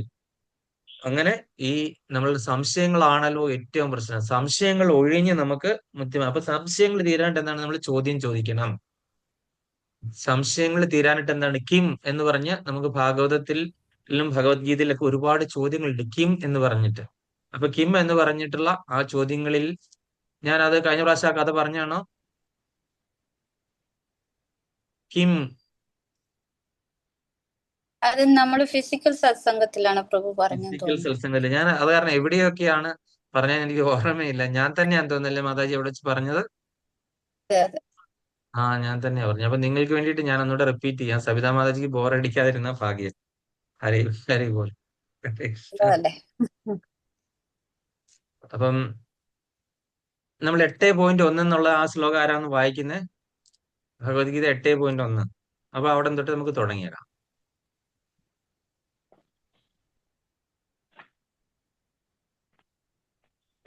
പരമപദ പ്രാപ്തി എന്നുള്ളതിനകത്ത് ഒന്നാമത്തെ ചോദ്യം. ഹരേ കൃഷ്ണ. ആ അർജുന വായിച്ചു. ഉവാച കിം ഉം. തത് ബ്രഹ്മ കിമധ്യാത്മം കിം കർമ്മ പുരുഷോത്തമ അതിഭൂതം ച കിം പ്രോക്തം അതിദൈവ കിം ഉച്യതേ. ഹരേ കൃഷ്ണ. അതിനകത്ത് എത്ര പ്രാവശ്യം കിം എന്ന് പറഞ്ഞു മാതാജി? ഒന്ന് എണ്ണി നോക്കിയിട്ട് പറയൂ. മൂന്ന് പ്രാവശ്യം, 3 4 പ്രാവശ്യം, പ്രാവശ്യം. 4 പ്രാവശ്യം. എന്താണ് ഈ കിം എന്നുള്ളതിന്റെ അർത്ഥം? ആത്മാവ് എന്നാൽ എന്ത്? എന്ത് അല്ലെ? എന്ത് എന്ന് ചോദിച്ചിരിക്കുക അല്ലെ കിം. ഇപ്പൊ ചോദ്യം ചോദിക്കുകയാണ് അല്ലെ? ആരാ ചോദിച്ചിരിക്കുന്നത്? അർജുനനാണ് അവിടെ ചോദ്യം ചെയ്തിരിക്കുന്നത്. കിം കിം കിം അല്ലെ? 4 പ്രാവശ്യം ചോദിച്ചു എന്താന്ന്. അതുപോലെ നമ്മൾ ഈ ചോദ്യം ചോദിച്ച് നമ്മളുടെ സംശയങ്ങൾ തീരണം. അർജുനൻ ഈ ചോദ്യം എന്തുകൊണ്ടാണ് ഈ സ്ക്രിപ്റ്റേഴ്സ് മുഴുവൻ മഹാഭാരതം എടുത്തു നോക്കിക്കഴിഞ്ഞാൽ ആരാണ്? വൈശമ്പായന ഉവാച, വ്യാസ ഉവാച, അതുപോലെ തന്നെ ഇവിടെ വന്നു കഴിഞ്ഞാൽ സൂത ഉവാച, ശൗനക ഉവാച, സുഖ ഉവാച, പരീക്ഷിത്ത് ഉവാച എന്ന് പറഞ്ഞിട്ട് ഇവരെല്ലാം ചോദിക്കുകയാണ്. എല്ലാം കിം കിം അല്ലെ? എന്താണ് അങ്ങനെ സംഭവിച്ചത്? എന്തുകൊണ്ട് എന്നുള്ള ചോദ്യങ്ങളാണ് ചോദിക്കുന്നത് അല്ലെ? എന്തുകൊണ്ടാണ് ഇത് ചോദ്യ ഉത്തര രൂപത്തിൽ വന്നു കഴിഞ്ഞാൽ ചോദ്യം ചോദിച്ച് തന്നെ നമ്മൾ ആ സംശയ നിവാരണം നടത്തിയാൽ മാത്രമേ നമുക്കതിന് ഉത്തരം കിട്ടത്തുള്ളൂ. അതുകൊണ്ട് ഈ ഈ ചോദ്യം ചോദിക്കുക എന്ന് പറയുന്നത് വളരെ ഇമ്പോർട്ടന്റ് ആണ്. ചോദ്യം ചോദിച്ചു തന്നെ നമുക്ക് സംശയം ഭഗവാനെ പറ്റിയുള്ള നീങ്ങണം, ഭൗതികമായിട്ടുള്ള കാര്യങ്ങളെ പറ്റി അല്ല. അതിന് ഗൂഗിൾ യൂണിവേഴ്സിറ്റി അവരെല്ലാവരും ഉണ്ട്. പക്ഷെ ഭഗവാനെ പറ്റിയുള്ള കാര്യങ്ങൾ നമ്മൾ ആചാര്യന്മാരിൽ നിന്ന് ചോദ്യം ചോദിച്ച് മനസ്സിലാക്കി എടുക്കണം. സംശയങ്ങളെല്ലാം നിവാരണം ചെയ്ത് ഇവിടെ പറഞ്ഞിട്ടുണ്ട്. ആ സംശയങ്ങൾ മാറിക്കഴിഞ്ഞാൽ മാത്രമേ നമുക്ക് ഭഗവാനിലേക്ക് പൂർണ്ണമായിട്ട് മനസ്സുറപ്പിക്കാൻ കഴിയുള്ളൂ. സംശയം നിലനിന്നു കഴിഞ്ഞാൽ അത് വളരെ അപകടമാണ് അല്ലെ? ഈ സംശയ ലേശമന്യേ നമുക്ക് ഭഗവാനിലേക്ക് നമ്മുടെ ബുദ്ധി ഉറപ്പിക്കാനായിട്ട് പറ്റത്തുള്ളൂ. അല്ലെങ്കിൽ ഒരിക്കലും നടക്കില്ല സംശയം നിലനിന്നു കഴിഞ്ഞാൽ അല്ലെ? അപ്പൊ അങ്ങനെ ഈ കഴിഞ്ഞ ഭാഗവതം ക്ലാസ് എടുത്ത ആചാര്യൻ ഇതേപോലെ ഈ കിം എന്ന് പറഞ്ഞിട്ടുള്ള ഭാഗവത്തിലുള്ള ഒരു ശ്ലോകത്തെയാണ്, 3-ാമത്തെ കാണ്ഡവിലുള്ള ഒരു ശ്ലോകമാണ് പറഞ്ഞത്. അപ്പൊ അദ്ദേഹം ആദ്യം വിചാരിച്ചു ഈ ക്ലാസ് എടുക്കാൻ നേരത്ത് ഈ കിം എന്ന് പറഞ്ഞിട്ടുള്ള ചോദ്യത്തിൽ, അതായത് എന്താണ്, വരാഹ അവതാരമാണ്. അപ്പം ബ്രഹ്മദേവന്റെ മൂക്കിൽ കൂടെ എന്തോ ഒരു പുഴു പോലെ വന്ന് എന്തായി വന്നു? ഒരു വലിയ സൂകരമായിട്ട് വന്നു. Wild bore. ബോർ എന്ന് പറഞ്ഞാൽ എന്താണ്? നമ്മൾ സാധാരണഗതിയിൽ ഈ നമ്മുടെ എന്താണ് ഈ കമ്പോസ്റ്റ് കുഴിയിൽ ഇരിക്കുന്ന അത് വെറും പന്നിയാണ്, പിഗ് എന്ന് പറയും, പിഗ്. ഇത് ബോർ, വൈൽഡ് ബോർ എന്ന് പറഞ്ഞാൽ എന്താണ്? സസ്യം മാത്രം കഴിക്കുന്ന എന്താണ് പന്നി, തേറ്റയൊക്കെയുള്ള പന്നി. ഈ പന്നിക്ക് തേറ്റായില്ല, കമ്പോസ്റ്റ് കുഴി കിടക്കുന്ന. പക്ഷെ മറ്റേ പന്നിക്ക് തേറ്റായുണ്ടല്ലേ? അങ്ങനെ തേറ്റയൊക്കെയുള്ള വൈൽഡ് ബോറായിട്ട്, വൈൽഡ് ബോർ അല്ലെങ്കിൽ അതിനെ സൂകരം എന്ന് പറയും, സൂകരം. അല്ലെങ്കിൽ ഭഗവാൻ സംസ്കൃതത്തിൽ പറയുമ്പോൾ വരാഹം, വരാഹമായിട്ട് ഭഗവാൻ അവതരിച്ചു. ആര്? ബ്രഹ്മദേവന്റെ മൂക്കിൽ കൂടെ. ബ്രഹ്മദേവൻ പോലും അറിഞ്ഞില്ല. ബ്രഹ്മദേവൻ ചോദിക്കുകയാണ് കിം, ഇതെന്താണ് ഈ സംഭവം? എന്റെ മൂക്കിൽ കൂടെ ഒരു പുഴു പോലെ വന്നിട്ട് ഇത്രയും ഭീകരമായിട്ട് വളർന്നിരിക്കുന്ന ഈ സാധനം എന്താണെന്ന് ബ്രഹ്മദേവൻ ചോദിക്കുന്ന ആ ഒരു ചോദ്യം മാത്രമാണ്. അതിൽ ശ്രീല പ്രഭുപാദര് അതിന്റെ ഒരൊറ്റ ലൈൻ മാത്രം എഴുതി, ഞാൻ ഇതിനെപ്പറ്റി എങ്ങനെ ക്ലാസ് എടുക്കും? ഇത് കഴിഞ്ഞ ക്ലാസ്സിൽ ഇത് ആരാണ് എടുത്ത് ഈ ശ്ലോകം കൂടെ എടുക്കാതെ എനിക്ക് വേണ്ടിയിട്ട് ഈ ഒരു ശ്ലോകം നിർത്തി? ഇദ്ദേഹം ഒരു ഗസ്റ്റ് ആയിരുന്നു. ഈ കഴിഞ്ഞ ക്ലാസ്സിലെ ചാപ്റ്റർ ഇതെന്താണെന്ന് പോലും അറിയാതെ ഒരാളെ അതിഥിയായിട്ട് വിളിച്ച ക്ലാസ് എടുക്കാൻ. അപ്പൊ ഇദ്ദേഹം ഈ കിം എന്ന് പറഞ്ഞ ഒരു ഒറ്റ ചോദ്യം, ശ്രീല പ്രഭുപാദർ ഒരു ലൈൻ തന്നിട്ടുണ്ട്, ഞാൻ എന്ത് ക്ലാസ് എടുക്കും? എല്ലാ സീനിയേഴ്സ് ആയിട്ടുള്ള ആൾക്കാരാണ് വന്നിരിക്കുന്നത്, 10-30 വർഷം എക്സ്പീരിയൻസ് ഉള്ള ആള്. അവരുടെ മുന്നിൽ 10-15 വർഷം എക്സ്പീരിയൻസ് ഇതിൽ കൃഷ്ണാബോധത്തിലേക്ക് വന്നിരിക്കുന്ന ഞാൻ എന്ത് പറയും? ഇത് ആരാണ്? ആ കഴിഞ്ഞ പ്രാവശ്യം എടുത്ത ആളെ കണ്ടു കഴിഞ്ഞാൽ അവരെ 2 വർത്താനം പറയണം എന്നൊക്കെ പറഞ്ഞ് അങ്ങനെ പറഞ്ഞ ആരാണ്? കഴിഞ്ഞ പ്രാവശ്യം നമ്മുടെ ചക്രവർത്തിയാണ്. ചക്രവർത്തി ആയിട്ടുള്ള ആളാണ് എന്താണ് ഈ ശ്ലോകം എടുത്ത് നിർത്തിയത്. എന്നിട്ട് ഈ ശ്ലോകം എടുക്കാതെ പോയതിനാണ് അദ്ദേഹം വഴക്ക് പറയണമെന്ന് വിചാരിച്ചു. അപ്പൊ ഇദ്ദേഹമാണ് എടുത്തതെന്ന് പറഞ്ഞപ്പോ ക്ഷമ ചോദിച്ചു പറഞ്ഞു, ഞാൻ അറിയാതെ പറഞ്ഞു എന്ന് പറഞ്ഞു. അപ്പൊ അങ്ങനെ ഞാൻ ചുരുക്കി പറഞ്ഞു കഴിഞ്ഞാൽ ഈ ചോദ്യം എവിടെയായിരുന്നു? ഇത് ആരാണ് ഈ മൂക്കിക്കൂടെ വന്നതെന്നല്ലേ? അദ്ദേഹത്തിന്റെ മൂക്കിക്കൂടെ വന്നു കഴിഞ്ഞാൽ നമ്മൾ ബ്രഹ്മാവാണ് ശ്രേഷ്ഠൻ, ബ്രഹ്മാവിന്റെ മൂക്കിൽ കൂടെയാണ് വരാഹദേവൻ വന്നതെന്നാണ് നമ്മൾ വിചാരിക്കേണ്ടത്. നമ്മൾ അന്ധരായിട്ടുള്ള ആൾക്കാര് ആനയെ പറ്റി എഴുതിയ വിവരണം പോലെ ആയിരിക്കും ഇങ്ങനെ പറഞ്ഞു കഴിഞ്ഞാൽ അല്ലേ? ബ്രഹ്മദേവന്റെ പുരികത്തിൽ കൂടെ മഹാദേവൻ വന്നു കഴിഞ്ഞാൽ ബ്രഹ്മദേവന്റെ സൃഷ്ടിയിൽ ആണോ മഹാദേവൻ വന്നതെന്നാണോ നമ്മൾ കണക്കാക്കേണ്ടത്? ബ്രഹ്മദേവനേക്കാളും ചെറിയ ആളായിട്ടാണോ കണക്കാക്കേണ്ടത്? അല്ല. അപ്പൊ അത് തന്നെയാണ് നമ്മൾ മനസ്സിലാക്കിയിരിക്കേണ്ടത്. ഭഗവാൻ അവതരിക്കണമെങ്കിൽ അത് ഇന്ന സ്ഥലത്തുനിന്നോ അത് ഭഗവാനാണ് നിശ്ചയിക്കുന്നത് അല്ലെ? ബ്രഹ്മാവ് പോലും അല്ല നിശ്ചയിക്കുന്നത്. ഞാൻ ഇതുവഴിയാണ് വരേണ്ടത്, എങ്ങനെയാണ് അവതരിക്കേണ്ടതെന്ന് ഭഗവാൻ നിശ്ചയിക്കുന്ന സ്ഥലത്ത് സമയത്ത് ഭഗവാൻ അവതരിക്കും. ഈ ഈ പറയുന്ന വൈകുണ്ഠത്തിലൊക്കെ പോയി ഒരുപാട് നിവേദനമൊക്കെ കൊടുക്കുന്ന ആപ്ലിക്കേഷൻ ഒക്കെ ആയിട്ട് ഒരുപാട് പേര് അങ്ങോട്ട് പോകാറുണ്ടല്ലോ ഓരോ സമയത്തും. അവരൊക്കെ ആപ്ലിക്കേഷൻ കൊടുത്തു കഴിഞ്ഞാൽ ഉടനെ ഭഗവാൻ പിറ്റേ ദിവസം അങ്ങ് അവതരിക്കുകയാണോ ചെയ്യുന്നത്?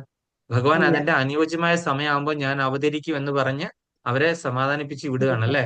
ഭഗവാന് തോന്നുന്ന സമയത്തിൽ ആരുടെ ഉദരത്തിലാണ് പിറക്കേണ്ടതെന്നും ഭഗവാനാണ് തീരുമാനിക്കുന്നത്, അല്ലാതെ അവരല്ല അല്ലെ?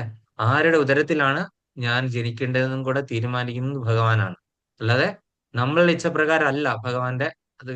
ഭഗവാന്റെ കാര്യങ്ങൾ അതീന്ദ്രിയമാണ്. അപ്പൊ അങ്ങനെ ഇദ്ദേഹം എന്ത് ക്ലാസ് എടുക്കുമെന്നൊക്കെ വിചാരിച്ചിങ്ങ് വന്നു.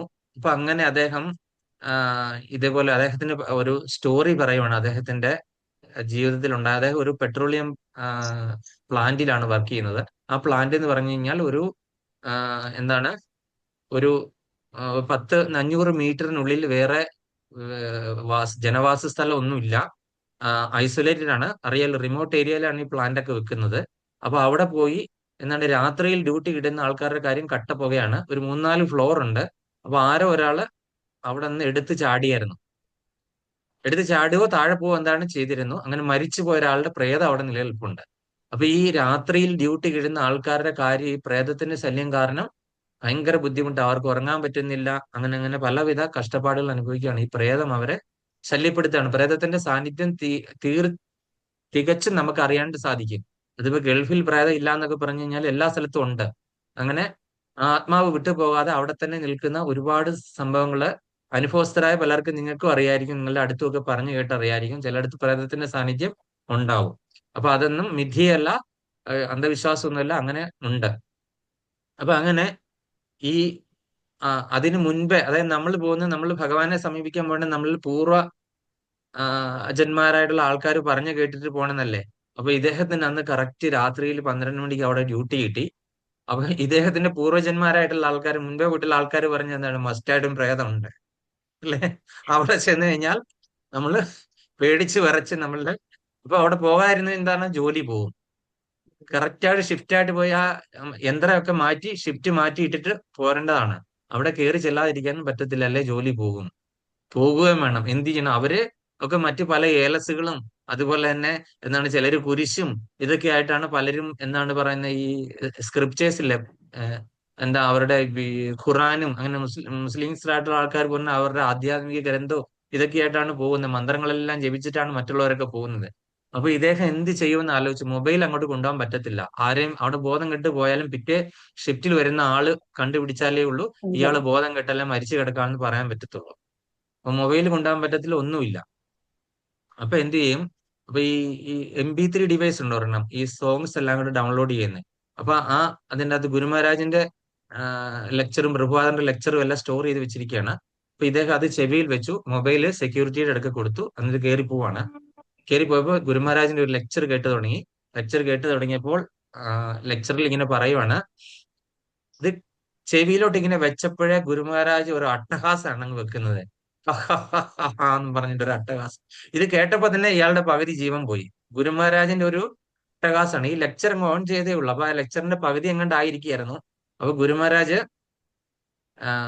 ഒരു അട്ടഹാസം, ഇതെന്താണ്? അപ്പൊ പ്രേതത്തെ കാണാൻ പോകുന്ന ഒരാൾക്കോട് ഈ ഒരു അട്ടഹാസോടെ കേട്ട് കഴിഞ്ഞപ്പോൾ പുള്ളിയുടെ അവസ്ഥയെന്ന് ആലോചിക്കുക. അതേപോലെ തന്നെ ഇദ്ദേഹം അവിടെ വെച്ചൊരു ഒറ്റ അട്ടഹാസം, ഞങ്ങളെല്ലാം അവിടെ ഇരുന്ന് ഞെട്ടിപ്പോയി.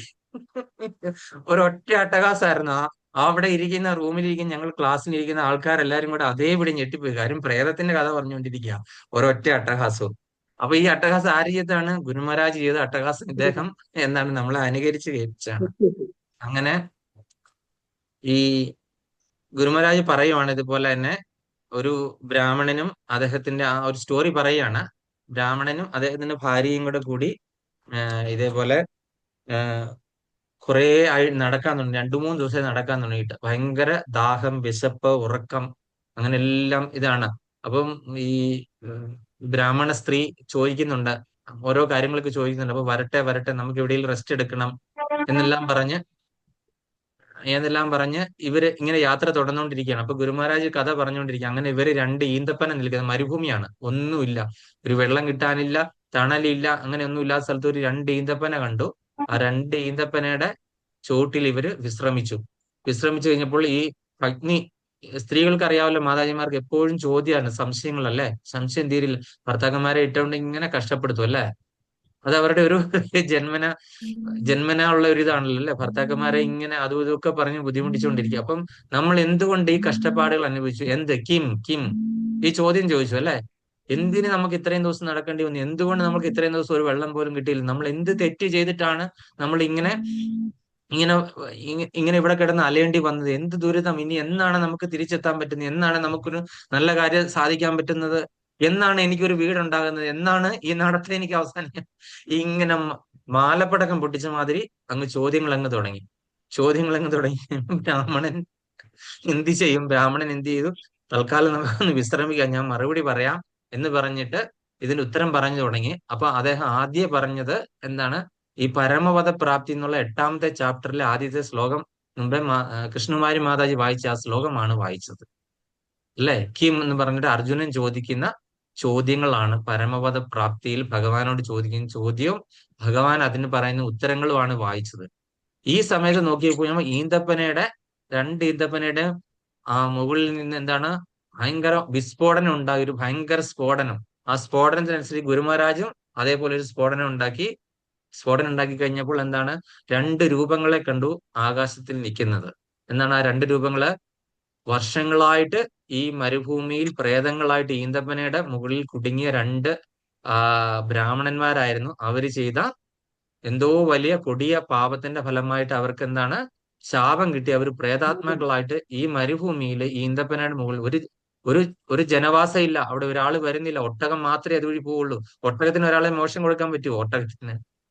അപ്പം ഇങ്ങനെ ഇരിക്കുന്ന ആ ഒരു സാഹചര്യത്തില് ആരെങ്കിലും ഒന്ന് വന്നെത്തണ്ടേ. ഇവര് ഭഗവാന്റെ കാര്യം, പരമപദ പ്രാപ്തിയിലെ ആദ്യത്തെ ശ്ലോകം വായിച്ചപ്പോൾ തന്നെ ഭഗവത്ഗീതയിൽ അവർക്ക് എന്തായി, മോക്ഷപ്രാപ്തി കിട്ടി. അപ്പൊ അവരുടെ ആ മരത്തിൽ ഇങ്ങനെ കുടുങ്ങിയിരിക്കുകയായിരുന്നു ആ പ്രേതാത്മാവ്. അവർ 2 പേരും മരത്തിൽ നിന്ന് വലിയ വിസ്ഫോടനത്തോടു കൂടി അവർ മോചിതരായി. അപ്പം അതാണ് അത്രയും നാളും കുടുങ്ങി കിടന്നിരുന്ന അവർക്ക് എന്നാണ് മോക്ഷപ്രാപ്തി ഉണ്ടായി. ഈ സംഭവം കേട്ടുകൊണ്ടാണ് എന്ത് ചെയ്തത്, ഇദ്ദേഹം ചെന്ന് എന്താണ് ആ സ്വിച്ച്, അത് തിരിച്ച് ആ സ്വിച്ച് മാറ്റിയിട്ടു, പ്ലാന്റ് ഓൺ ചെയ്തു. ഇദ്ദേഹം എന്താണ്, പ്രേതമുണ്ടെന്നോ പ്രേതം എവിടെയാണെന്നോ ഇതൊന്നും കേട്ടതുമില്ല, അറിഞ്ഞതുമില്ല. ഈ ലെക്ചർ കേട്ടോണ്ട് അവിടെ ചെന്ന് ഇത് ഓൺ ആക്കിയിട്ടിട്ടു. ഇദ്ദേഹം നേരെ സെക്യൂരിറ്റിയുടെ അവിടെ വന്ന് എന്ത് ചെയ്തു, മൊബൈൽ എടുത്തോണ്ട് വീട്ടിലോട്ട് പോന്നു. പ്രേതം അവിടെ ഉണ്ടോ ഇല്ലയോ, ആ പ്രേതത്തിന് മോശം കിട്ടിയോ, പിന്നീട് ആരും ആ പ്രേതത്തെ അവിടെ കണ്ടതായിട്ടും പറഞ്ഞിട്ടില്ല. അപ്പൊ മനസ്സിലായില്ലേ? അപ്പം നമ്മള് മനസ്സിലാക്കണം, നമ്മൾ ഈ ചോദ്യം ചോദിക്കണം എന്നുള്ള അതിന്റെയാണ്, അതായത് കിം എന്നുള്ള ചോദ്യം. നമ്മൾ ചോദ്യം ചോദിച്ച് സംശയങ്ങള് നിവാരണം ഉണ്ടായാൽ മാത്രമേ, സംശയങ്ങൾ ഉണ്ടെങ്കിൽ ഒരിക്കലും നമുക്ക് ഭഗവാനെ പ്രാപിക്കാൻ പറ്റില്ല. ഭഗവാനോട് ഒരു സംശയവും നമുക്ക് പാടില്ല. അതുകൊണ്ടാണ് പരമസത്യമാണ്, ബാക്കിയുള്ളതൊക്കെ മിഥ്യയാണ്, താൽക്കാലികമായിട്ടുള്ള കാര്യങ്ങളാണ് അല്ലെ. നിങ്ങൾ എന്നെപ്പറ്റി ചോദിച്ചു കഴിഞ്ഞാൽ എന്നെപ്പറ്റി അറിയാവുന്ന കാര്യങ്ങൾ, ഞാൻ എന്താണ് നശിക്കാൻ പോകുന്ന ഒരു വ്യക്തി ആയതുകൊണ്ട് നിങ്ങൾ എത്ര പറഞ്ഞാലോ പഠിച്ചു കഴിഞ്ഞാലും എന്താണ്, മിഥ്യയാണ്, അതിലൊരു പൊട്ടൻസി ഇല്ല. പക്ഷെ പരമസത്യമായിട്ടുള്ള ഒന്നേ ഉള്ളൂ, അത് ഭഗവാനാണ്. ആ ഭഗവാനെ പറ്റി അറിയുന്ന കാര്യങ്ങൾ ഓരോന്നിനും അതിൻ്റെതായ പൊട്ടൻസി ഉണ്ട്. അതാണ് മനസ്സിലാക്കേണ്ടത്. അപ്പൊ സംശയങ്ങൾ ഒഴിഞ്ഞാൽ മാത്രമേ മുക്തിമാർഗം കിട്ടുള്ള. സംശയങ്ങൾ ഒഴിയാൻ ചോദ്യം ചോദിച്ച് സംശയങ്ങൾ അന്ന് വെച്ചിട്ട് എന്നെ ചോദ്യം ചോദിച്ച് ബുദ്ധിമുട്ടിപ്പിച്ചേക്കരായിരുന്നു. ഞാൻ ആചാര്യനല്ല, നിങ്ങളുടെ ഗുരുവിനോട് ചോദിക്കണം. ഹരേ കൃഷ്ണ. ഇത് കഴിഞ്ഞ് ഉടനെ ചോദ്യം ചോദിച്ചാൽ ബുദ്ധിമുട്ടിപ്പിച്ചേക്കരുത്. ഞാനിങ്ങനെ എന്തൊക്കെയോ വായിച്ചു വരുന്നുള്ളൂ, അവിടുന്ന് ഇവിടുന്ന് കേട്ട കാര്യങ്ങളൊന്ന് പറഞ്ഞു. കോപ്പി റൈറ്റ് എന്നുള്ളതിന് കോപ്പി പേസ്റ്റ് ആണ്. ആരെങ്കിലും പറയുന്നത് ഇവിടെ പറയുന്നു, അത്രേ ഉള്ളൂ കേട്ടോ. കോപ്പിറൈറ്റ് പെർമിഷൻ ഒന്നും ഇല്ല, ഞാൻ വെറുതെ പറയുന്നതാണ്. ഓക്കെ. പക്ഷെ ഇതിൽ പറഞ്ഞിരിക്കുന്ന കാര്യങ്ങള്, ഭഗവത്ഗീതയിൽ പറഞ്ഞിരിക്കുന്ന കാര്യങ്ങൾ നിങ്ങൾ മനസ്സിലാക്കുക. 18ാമത്തെ ശ്ലോകം, വിദ്യാ വിനയ സമ്പന്നേ ബ്രാഹ്മണേ വിഹസ്തിനി ശുനി ചൈവ ശ്വാവേഗേ ച പണ്ഡിത സമദർശിന. വിദ്യാ വിനയ സമ്പന്നേ ബ്രാഹ്മണേ ഹസ്തിനി ശുനി ചൈവ സ്വഭാഗേ ച പണ്ഡിത സമദർശന. വിദ്യാ വിനയ സമ്പന്നേ ബ്രാഹ്മണേ ഹസ്തിനി ശുനി ചൈവ സ്വഭാഗേ ച പണ്ഡിത സമദർശിന. ഇത് വളരെ വളരെ ഇമ്പോർട്ടന്റ് ആയിട്ടുള്ള ശ്ലോകമാണ്. ഈ ശ്ലോകം ബൈഹാർട്ട് പഠിക്കാൻ പറ്റുന്നവരൊക്കെ പഠിക്കുക. ഓക്കെ, നിങ്ങൾ എവിടെയെങ്കിലും നിന്ന് ഈ ശ്ലോകം കാണാതെ പറയുകയാണെങ്കിൽ എവിടെയെങ്കിലും പ്രേതാത്മകളൊക്കെ ഉണ്ടെങ്കിൽ അവരൊക്കെ മോക്ഷം പ്രാപിച്ചിട്ട് പോട്ടെ എന്ന് വിചാരിക്കുക അല്ലെ. അപ്പൊ ഇത് വായിക്കേണ്ടത് ഇനി ആരാ വായിക്കാനുള്ളത്? പത്മ മാതാജി. ഹരേ കൃഷ്ണ. വിദ്യാ വിനയ സമ്പന്നേ ബ്രാഹ്മണേ വിഹസ്തിനി ശുനി ചൈവ സ്വപാകേ ച പണ്ഡിത സമദർശിന. ഹരേ കൃഷ്ണ. ലൈല മാതാജി. വിദ്യാ വിനയ സമ്പന്നേ ബ്രാഹ്മണേ വിഹസ്തിനി ശുനി ചൈവ സ്വപാകേ ച പണ്ഡിത സമദർശിന. ഹരി ഓം തത്സത്. ഹരേ കൃഷ്ണ. അടുത്തത് കൃഷ്ണകുമാരി മാതാജി. ഹരേ കൃഷ്ണ. വിദ്യാ വിനയ സമ്പന്നേ ബ്രാഹ്മണേ ഗവിഹസ്തിനി ശൂനി ചൈവ സ്വഭാഗേ ച പണ്ഡിത സമദർശിനഃ. ഹരേ ഹരേ കൃഷ്ണ. കൃഷ്ണ. ശ്രീലപ്രഭാതയുടെ പദാനുപത തർജ്ജമ. പണ്ഡിതന്മാർ വിദ്യാവിനയ സമ്പന്ന വിദ്യാവിനയവും വേണ്ട ഇത്ര ഉള്ളവനായ ബ്രാഹ്മണെ ബ്രാഹ്മണിലും ഗവി പശുവിലും ഹസ്തിനി ആനയിലും ശുനി ഏവ ശ്വാവിൽ തന്നെയും ശ്വാപേക ചണ്ടാനിലും സമദർശികളാകുന്നു. അറിവും വിവർത്തനം ഭാവാർത്ഥം ഡിവൈൻഗേസ് AC ഭക്തിവേദാന്ത സ്വാമി ശ്രീലപ്രഭ ജയ ശ്രീലപ്രഭാത്. അറിവും വിനയമുള്ള ബ്രാഹ്മണനെയും പശുവിനെയും ആനയെയും നായയെയും നായ്മാംസം കഴിക്കുന്ന ചണ്ടാലിനെയും സമദൃഷ്ടിയോടെയാണ് യഥാർത്ഥ ജ്ഞാനമുള്ളവരായ വിനയാന്വിതരായ പണ്ഡിതന്മാർ വീക്ഷിക്കുന്നത്. അപ്പൊ അതുകൊണ്ടാണ് ഈ ശ്ലോകം ഞാൻ ഒരുപാട് തവണ റിപ്പീറ്റ് ചെയ്തിട്ടുള്ളതാണ്. പക്ഷെ ഞാൻ ലാസ്റ്റ് സെന്റൻസ് മാത്രമേ പറഞ്ഞിട്ടുള്ളൂ, പണ്ഡിത സമദർശിന അല്ലെ. പണ്ഡിത സമദർശന എന്ന് പറഞ്ഞ ആ ശ്ലോകം ഇതേ ഉദ്ദേശിച്ചാണ്. അത് 5:18 ഇനി ഓർത്ത് വെച്ചോണം. 5:18. അപ്പം ഇതിന്റെ ഭാവാർത്ഥം വായിച്ചിട്ട് നമുക്ക് നോക്കാം. അതായത് പല സമയത്തും നമ്മൾ ഇത് ആപ്ലിക്കബിൾ ആയിരുന്നു. അത് കാരണം ഇത് ഒരു ദിവസമൊക്കെ ക്ലാസ് എടുക്കാനുള്ള ഒരു ശ്ലോകമാണ്. പക്ഷെ നമ്മൾ 5 മിനിറ്റ് കൊണ്ട് തീർക്കണം. അത് എത്രയും സമയമുള്ളൂ. കാര്യം ഒരുപാട് സ്ഥലത്ത് ആപ്ലിക്കബിൾ ആയിട്ട് വന്നിട്ടുള്ളപ്പോൾ നമ്മൾ ഈ ശ്ലോകം കോട്ട് ചെയ്താണ്. ഞാൻ ഇത്രയും ലാസ്റ്റ് ലൈൻ മാത്രമേ ഓർമ്മയുള്ളായിരുന്നു. അതുകൊണ്ട് അത് മാത്രമേ പറഞ്ഞിട്ടുള്ളൂ. പണ്ഡിത സമദർശിന. ഓക്കെ, അതിന്റെ ഭാവാർത്ഥം നമുക്ക് സബിത മാതാജി. ഹരേ കൃഷ്ണ. ഭാവാർത്ഥം. കൃഷ്ണാവബോധം ഉദിച്ചവർക്ക് വർഗവിവേചനമോ ജാതിഭേദമോ ഉണ്ടാവില്ല. സാമൂഹ്യ ദൃഷ്ട്യാ ബ്രാഹ്മണനും ചണ്ടാലനും വ്യത്യാസമുണ്ടാവാം. ജീവശാസ്ത്രപ്രകാരം നായയും പശുവും ആനയും ഭിന്ന വർഗങ്ങളിൽ പെട്ടവയാകാം. പക്ഷെ പണ്ഡിതനായ ഒരു അതീന്ദ്രിയജ്ഞാനിയുടെ ദൃഷ്ടിയിൽ ശാരീരികമായ ഇത്തരം വ്യത്യാസങ്ങൾ നിരർത്ഥകമാണ്. ശ്രീ ഭഗവാൻ പരമാത്മാവെന്ന സമ്പൂർണാംശത്താൽ സർവ്വ ജീവജാലങ്ങളുടെയും ഹൃദയത്തിൽ കുടികൊള്ളുന്നുവെന്ന ബോധമുദിച്ചതുകൊണ്ടും ഭഗവാനുമായി അവർക്ക് ബന്ധമുള്ളതുകൊണ്ടുമാണ് അങ്ങനെ വരുന്നത്. പരമതത്വത്തെക്കുറിച്ചുള്ള ഈ അവബോധമത്രേ യഥാർത്ഥ ജ്ഞാനം. ഭിന്ന വർണ്ണങ്ങളിലും ജാതികളിലും പെടുന്ന വിവിധ ശരീരങ്ങളെ സംബന്ധിച്ചിടത്തോളം ഭഗവാൻ എല്ലാവരോടും കാരുണ്യം കാട്ടുകയാൽ എല്ലാ ജീവജാലങ്ങളോടും ചങ്ങാതി എന്ന പോലെ പെരുമാറുന്നു. അതേസമയം തന്നെ അവയുടെ ജീവിത പരിതസ്ഥിതികൾ പരിഗണിക്കാതെ പരമാത്മാരൂപേണ നിലകൊള്ളുകയും ചെയ്യുന്നു. ഒരു ബ്രാഹ്മണന്റെയും അധകൃതന്റെയും ശരീരം ഒരേ വിധമുള്ളതല്ല. എങ്കിലും രണ്ടിലുമുണ്ട് പരമാത്മാവിന്റെ സാന്നിധ്യം. ഭൗതിക പ്രകൃതിയുടെ വ്യത്യസ്ത ഗുണങ്ങളിൽ നിന്ന് ഉരുത്തിരിയുന്ന ഭൗതികോൽപ്പന്നങ്ങളാണ് ശരീരങ്ങൾ. അവയിൽ അധിവസിക്കുന്ന ജീവാത്മാ പരമാത്മാക്കളാകട്ടെ ഒരേ ആത്മീയ ഗുണമാണുള്ളത്. എന്നാൽ ഗുണം ഒന്നാണെങ്കിലും പരിമാണത്തിൽ അവ വ്യത്യാസങ്ങളാണു താനും. പരമാത്മാവ് സർവ്വ ശരീരങ്ങളിലും ഉണ്ടെന്നിരിക്കെ ഒരേയൊരു പ്രത്യേക ശരീരത്തിൽ മാത്രമാണ് ജീവാത്മാവ് കുടികൊള്ളുന്നത്. കൃഷ്ണാവബോധം സിദ്ധിച്ച ഒരാൾക്ക് ഇത് വ്യക്തമായി അറിയാം. അതുകൊണ്ട് അയാൾ യഥാർത്ഥ ജ്ഞാനിയും സമദർശിയുമായിരിക്കും. ജീവാത്മാവിനും പരമാത്മാവിനും പൊതുവിലുള്ള സവിശേഷത അവബോധമുള്ള അവസ്ഥയും സച്ചിദാനന്ദ സ്വഭാവവും അത്രേ. ജീവാത്മാവിന്റെ പ്രജ്ഞ ബോധം ഒരു ശരീരത്തിൽ മാത്രം ഒതുങ്ങി നിൽക്കുമ്പോൾ പരമാത്മാവിൻ്റെത് സകല ശരീരങ്ങളിലും പ്രവർത്തിക്കുന്നു. പരമാത്മാവ് എല്ലാ ശരീരങ്ങളിലും ഒരുപോലെ സന്നിഹിതനാണ്. ഹരേ കൃഷ്ണ.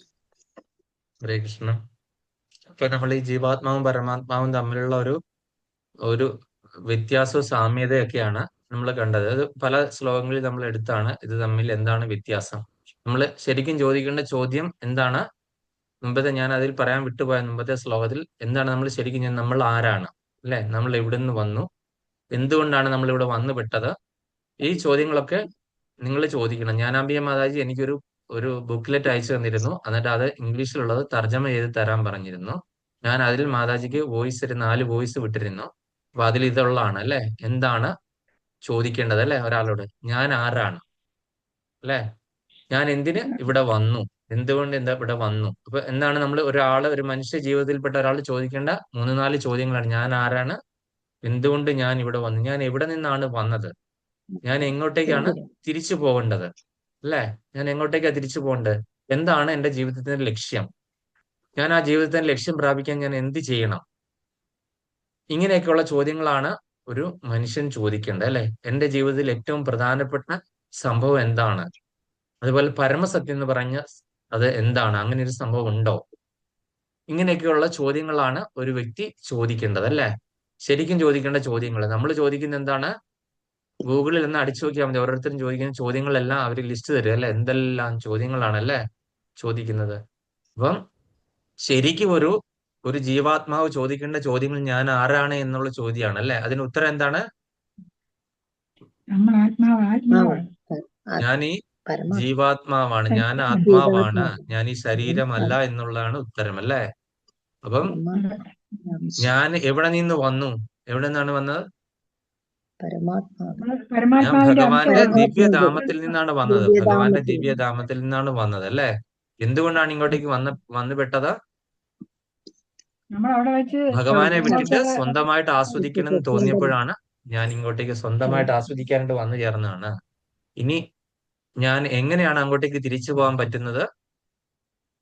ഈ ആഗ്രഹങ്ങളും മോഹങ്ങളും ആസ്വാദനവും എല്ലാം അവസാനിപ്പിക്കുന്ന ഒരു സമയത്ത് മാത്രമേ തിരിച്ചു പോകാൻ പറ്റുള്ളൂ, അല്ലെ?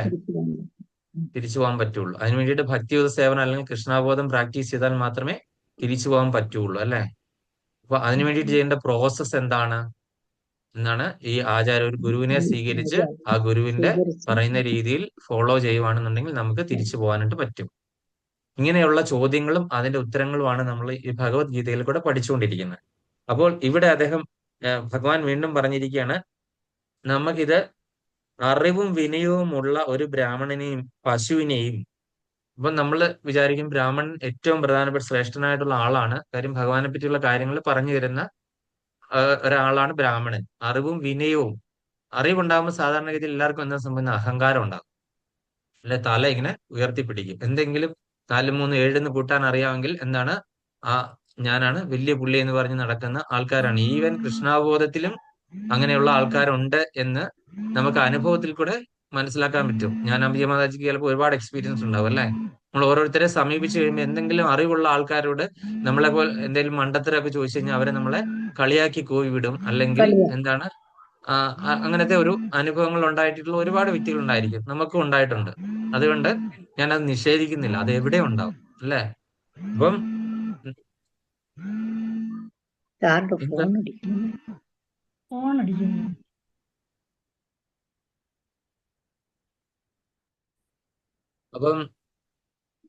ശ്രദ്ധ പോയി. അപ്പം നമ്മള് ഈ അറിവും വിനയവും എന്താണ് വിനയമുള്ളിടത്ത്, അതായത് താണ നിലത്തെ നീരോടു എന്ന് പറയുന്നത് പോലെ ഈ അറിവ് എന്ന് പറഞ്ഞ, അതായത് വിനയമുള്ളിടത്തുള്ള അറിവിനായാണ് തിളക്കം കൂടുതൽ.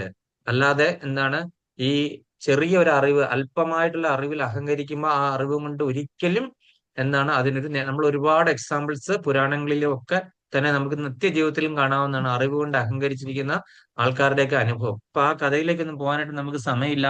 നമുക്കിനി പുരുഷോത്തമ മാസത്തിന്റെ ആരതിയുണ്ട്. അത് കാരണം പിന്നെ നമുക്ക് ഇതുണ്ട്, അതിന് പേരെന്താണ്, ഹരിനാമ കീർത്തനത്തിലെ 2 ശ്ലോകങ്ങൾ എടുക്കാറുണ്ട്. അപ്പൊ അതുകൊണ്ട് നമുക്ക് സമയമില്ലാത്തതുകൊണ്ട് ഞാൻ അതിന്റെ എക്സാമ്പിളിലേക്ക് പോകുന്നില്ല. അപ്പൊ ബ്രാഹ്മണനെയും പശുവിനെയും ആനയെയും നായയെയും നായ്മാംസം കഴിക്കുന്ന ആളെയും ചണ്ടാലിനെയും സമദൃഷ്ടിയോടെ കാണുന്ന യഥാർത്ഥ ജ്ഞാനമുള്ള വിനയാനിതമായ ജ്ഞാനമുള്ളവരായ വിനയാനിതന്മാരായ പണ്ഡിതന്മാർ വീക്ഷിക്കുന്നത്. അപ്പം ഈ സമഭാവന എന്ന് പറയുന്നത് പണ്ഡിതന്മാരായിട്ടുള്ള ആൾക്കാർ എന്താണ്? നായയെയും പണ്ഡിതനെയും നായ്മാംസം കഴിക്കുന്ന ആൾക്കാര് ചണ്ടാളൻ എന്നാ പറയുന്നത് അല്ലേ? ഇവരെല്ലാം ഒരേപോലെ കാണുന്നു. അതെന്തുകൊണ്ടാണ്?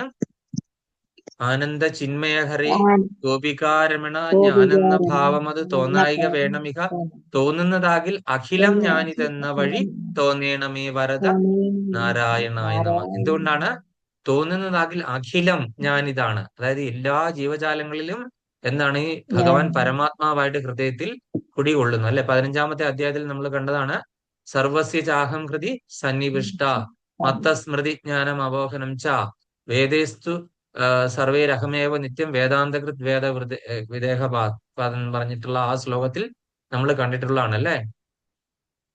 സർവസ്യ ചാഹകൃതി എല്ലാ ഹൃദയത്തിലും പരമാത്മാവായിട്ട് ഞാൻ കുടികൊള്ളുന്നു അല്ലെ? അപ്പൊ ജീവാത്മാവിന്റെ കൂടെ പരമാത്മാവായിട്ട് ഞാൻ കുടികൊള്ളുന്നു. അപ്പൊ ഒരു ചണ്ടാളനെയും നായ്മാംസം കഴിക്കുന്ന ആളെയും പശുവിനെയും ബ്രാഹ്മണനെയും എല്ലാം തന്നെ എന്താണ് ഒരേപോലെ കാണണം നമ്മള്. അല്ലാതെ ആ ഒരു സൃഷ്ടി എന്താണ്? അതൊരു ഈച്ചയല്ലേ? ആ സൃഷ്ടി മോശമാണ്, അല്ലെങ്കിൽ ആ ഈച്ചയായിട്ട് അവിടെ വരാൻ കാരണം എന്താണ്? നമ്മൾ കർമ്മഫലം കൊണ്ടാണ് ആ ഈച്ചയായിട്ട് എടുത്തല്ലേ? ആ ഈച്ചയുടെ ഉടുപ്പ് മാത്രമാണ് ഇട്ടിരിക്കുന്നത്. അതിന്റെ ഉള്ളിൽ ഒരു ആത്മാവുണ്ട്, അതിന്റെ കൂടെ ഒരു പരമാത്മാവ് ഉണ്ടെന്ന് നമ്മൾ മനസ്സിലാക്കണം. ഒരു പട്ടിയെ നമ്മൾ ആട്ടി ഓടിക്കുകയോ കല്ലെടുത്ത് എറിയുമ്പോഴോ ചെയ്യുമ്പോഴും നമ്മൾ വിചാരിക്കണം എന്താണ് ചെയ്യേണ്ടത്? അതിന്റെ ഉള്ളിലും ഒരു ജീവാത്മാവും പരമാത്മാവും ഉണ്ട്. നമ്മളും ഈ 84 ലക്ഷം ജീവരാശികൾ കൂടെ കടന്നാണ് മനുഷ്യജന്മം കിട്ടിയത്. എന്ന് വെച്ചാൽ നമ്മൾ വലിയ ഉയർന്ന വ്യക്തികളൊന്നും അല്ല. ഇനി വേണമെങ്കിൽ നമുക്ക് ഇതേ ഉടുപ്പ് സ്വീകരിക്കാം. നമ്മൾ ഇപ്പൊ ചെയ്ത പ്രവൃത്തികൾ മോശമാണ്, ഇതേ ഉടുപ്പ് നമ്മൾ വീണ്ടും ഇടേണ്ടി വരും.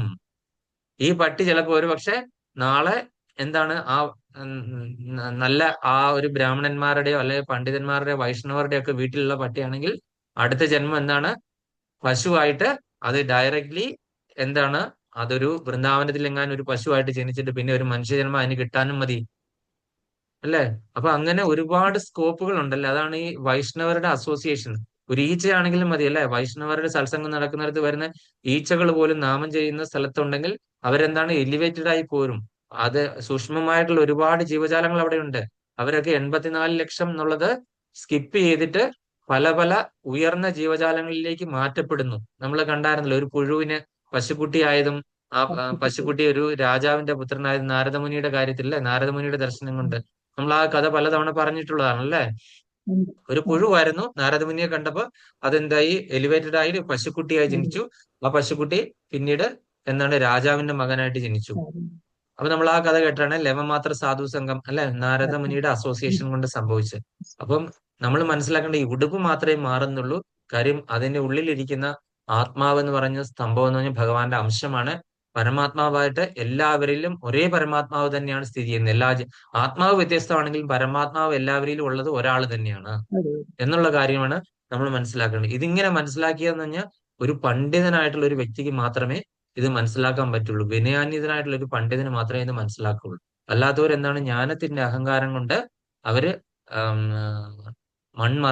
അവരെന്താണ് അഹങ്കരിച്ചിട്ട് ആ ഒരു രീതിയിൽ പോയി കഴിഞ്ഞാൽ എന്തൊന്നും മനസ്സിലാകുന്നില്ല. ഈ ജ്ഞാനം ഈ ആനയെ ഈ അന്ധന്മാരെ മനസ്സിലാക്കുന്ന രീതിയിലേ മനസ്സിലാക്കാൻ പറ്റത്തുള്ളൂ.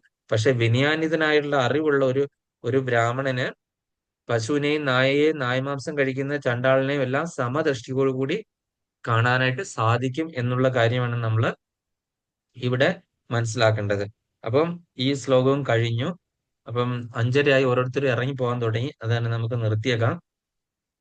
പത്മമാധവി കൃത്യം 5:30 തന്നെ നിർത്തും. പക്ഷെ ഞാനാണ് നിർത്താൻ പഠിക്കാത്തത്. എത്രയൊക്കെയാലും പഠിക്കുന്നില്ല. കൃത്യം 5:30 ആകുമ്പോൾ പത്മമാധവി കിറ്റായി പോകും. ഞാൻ നോക്കി 1 മിനിറ്റ് പോലും വൈകില്ല. ഞാൻ ഇന്ന് ശ്രദ്ധിച്ചു, അല്ലാത്തപ്പോ ഞാൻ ക്ലാസ് എടുത്തുകൊണ്ടിരിക്കുമ്പോൾ ശ്രദ്ധിക്കാറില്ല. എന്തെങ്കിലും സംശയം ഉണ്ടെങ്കിൽ ചോദിക്കാം, അല്ലെങ്കിൽ നമുക്ക് നേരെ അതിലേക്ക് കിടക്കാം. ഇതൊന്നും ഞാൻ പറയുന്നില്ല, കാര്യം സമയമില്ലാത്തത് കൊണ്ട്. നിങ്ങളോട് എന്താ ഈ മനസ്സിലാക്കിയെന്ന് ശ്ലോകത്തിലെ ചോദിക്കട്ടെ. ആ ഈ ശ്ലോകത്തിൽ ഒരു ലൈൻ പറയുന്നില്ലേ, പരമാത്മാവ് സർവ്വ ശരീരങ്ങളിലും ഉണ്ടെന്നിരിക്കെ ഒരേ ഒരു പ്രത്യേക ശരീരത്തിൽ മാത്രമാണ് ജീവാത്മാവ് കുടികൊള്ളുന്നത് എന്ന്. അത് എന്താണ് ഉദ്ദേശിച്ചത്?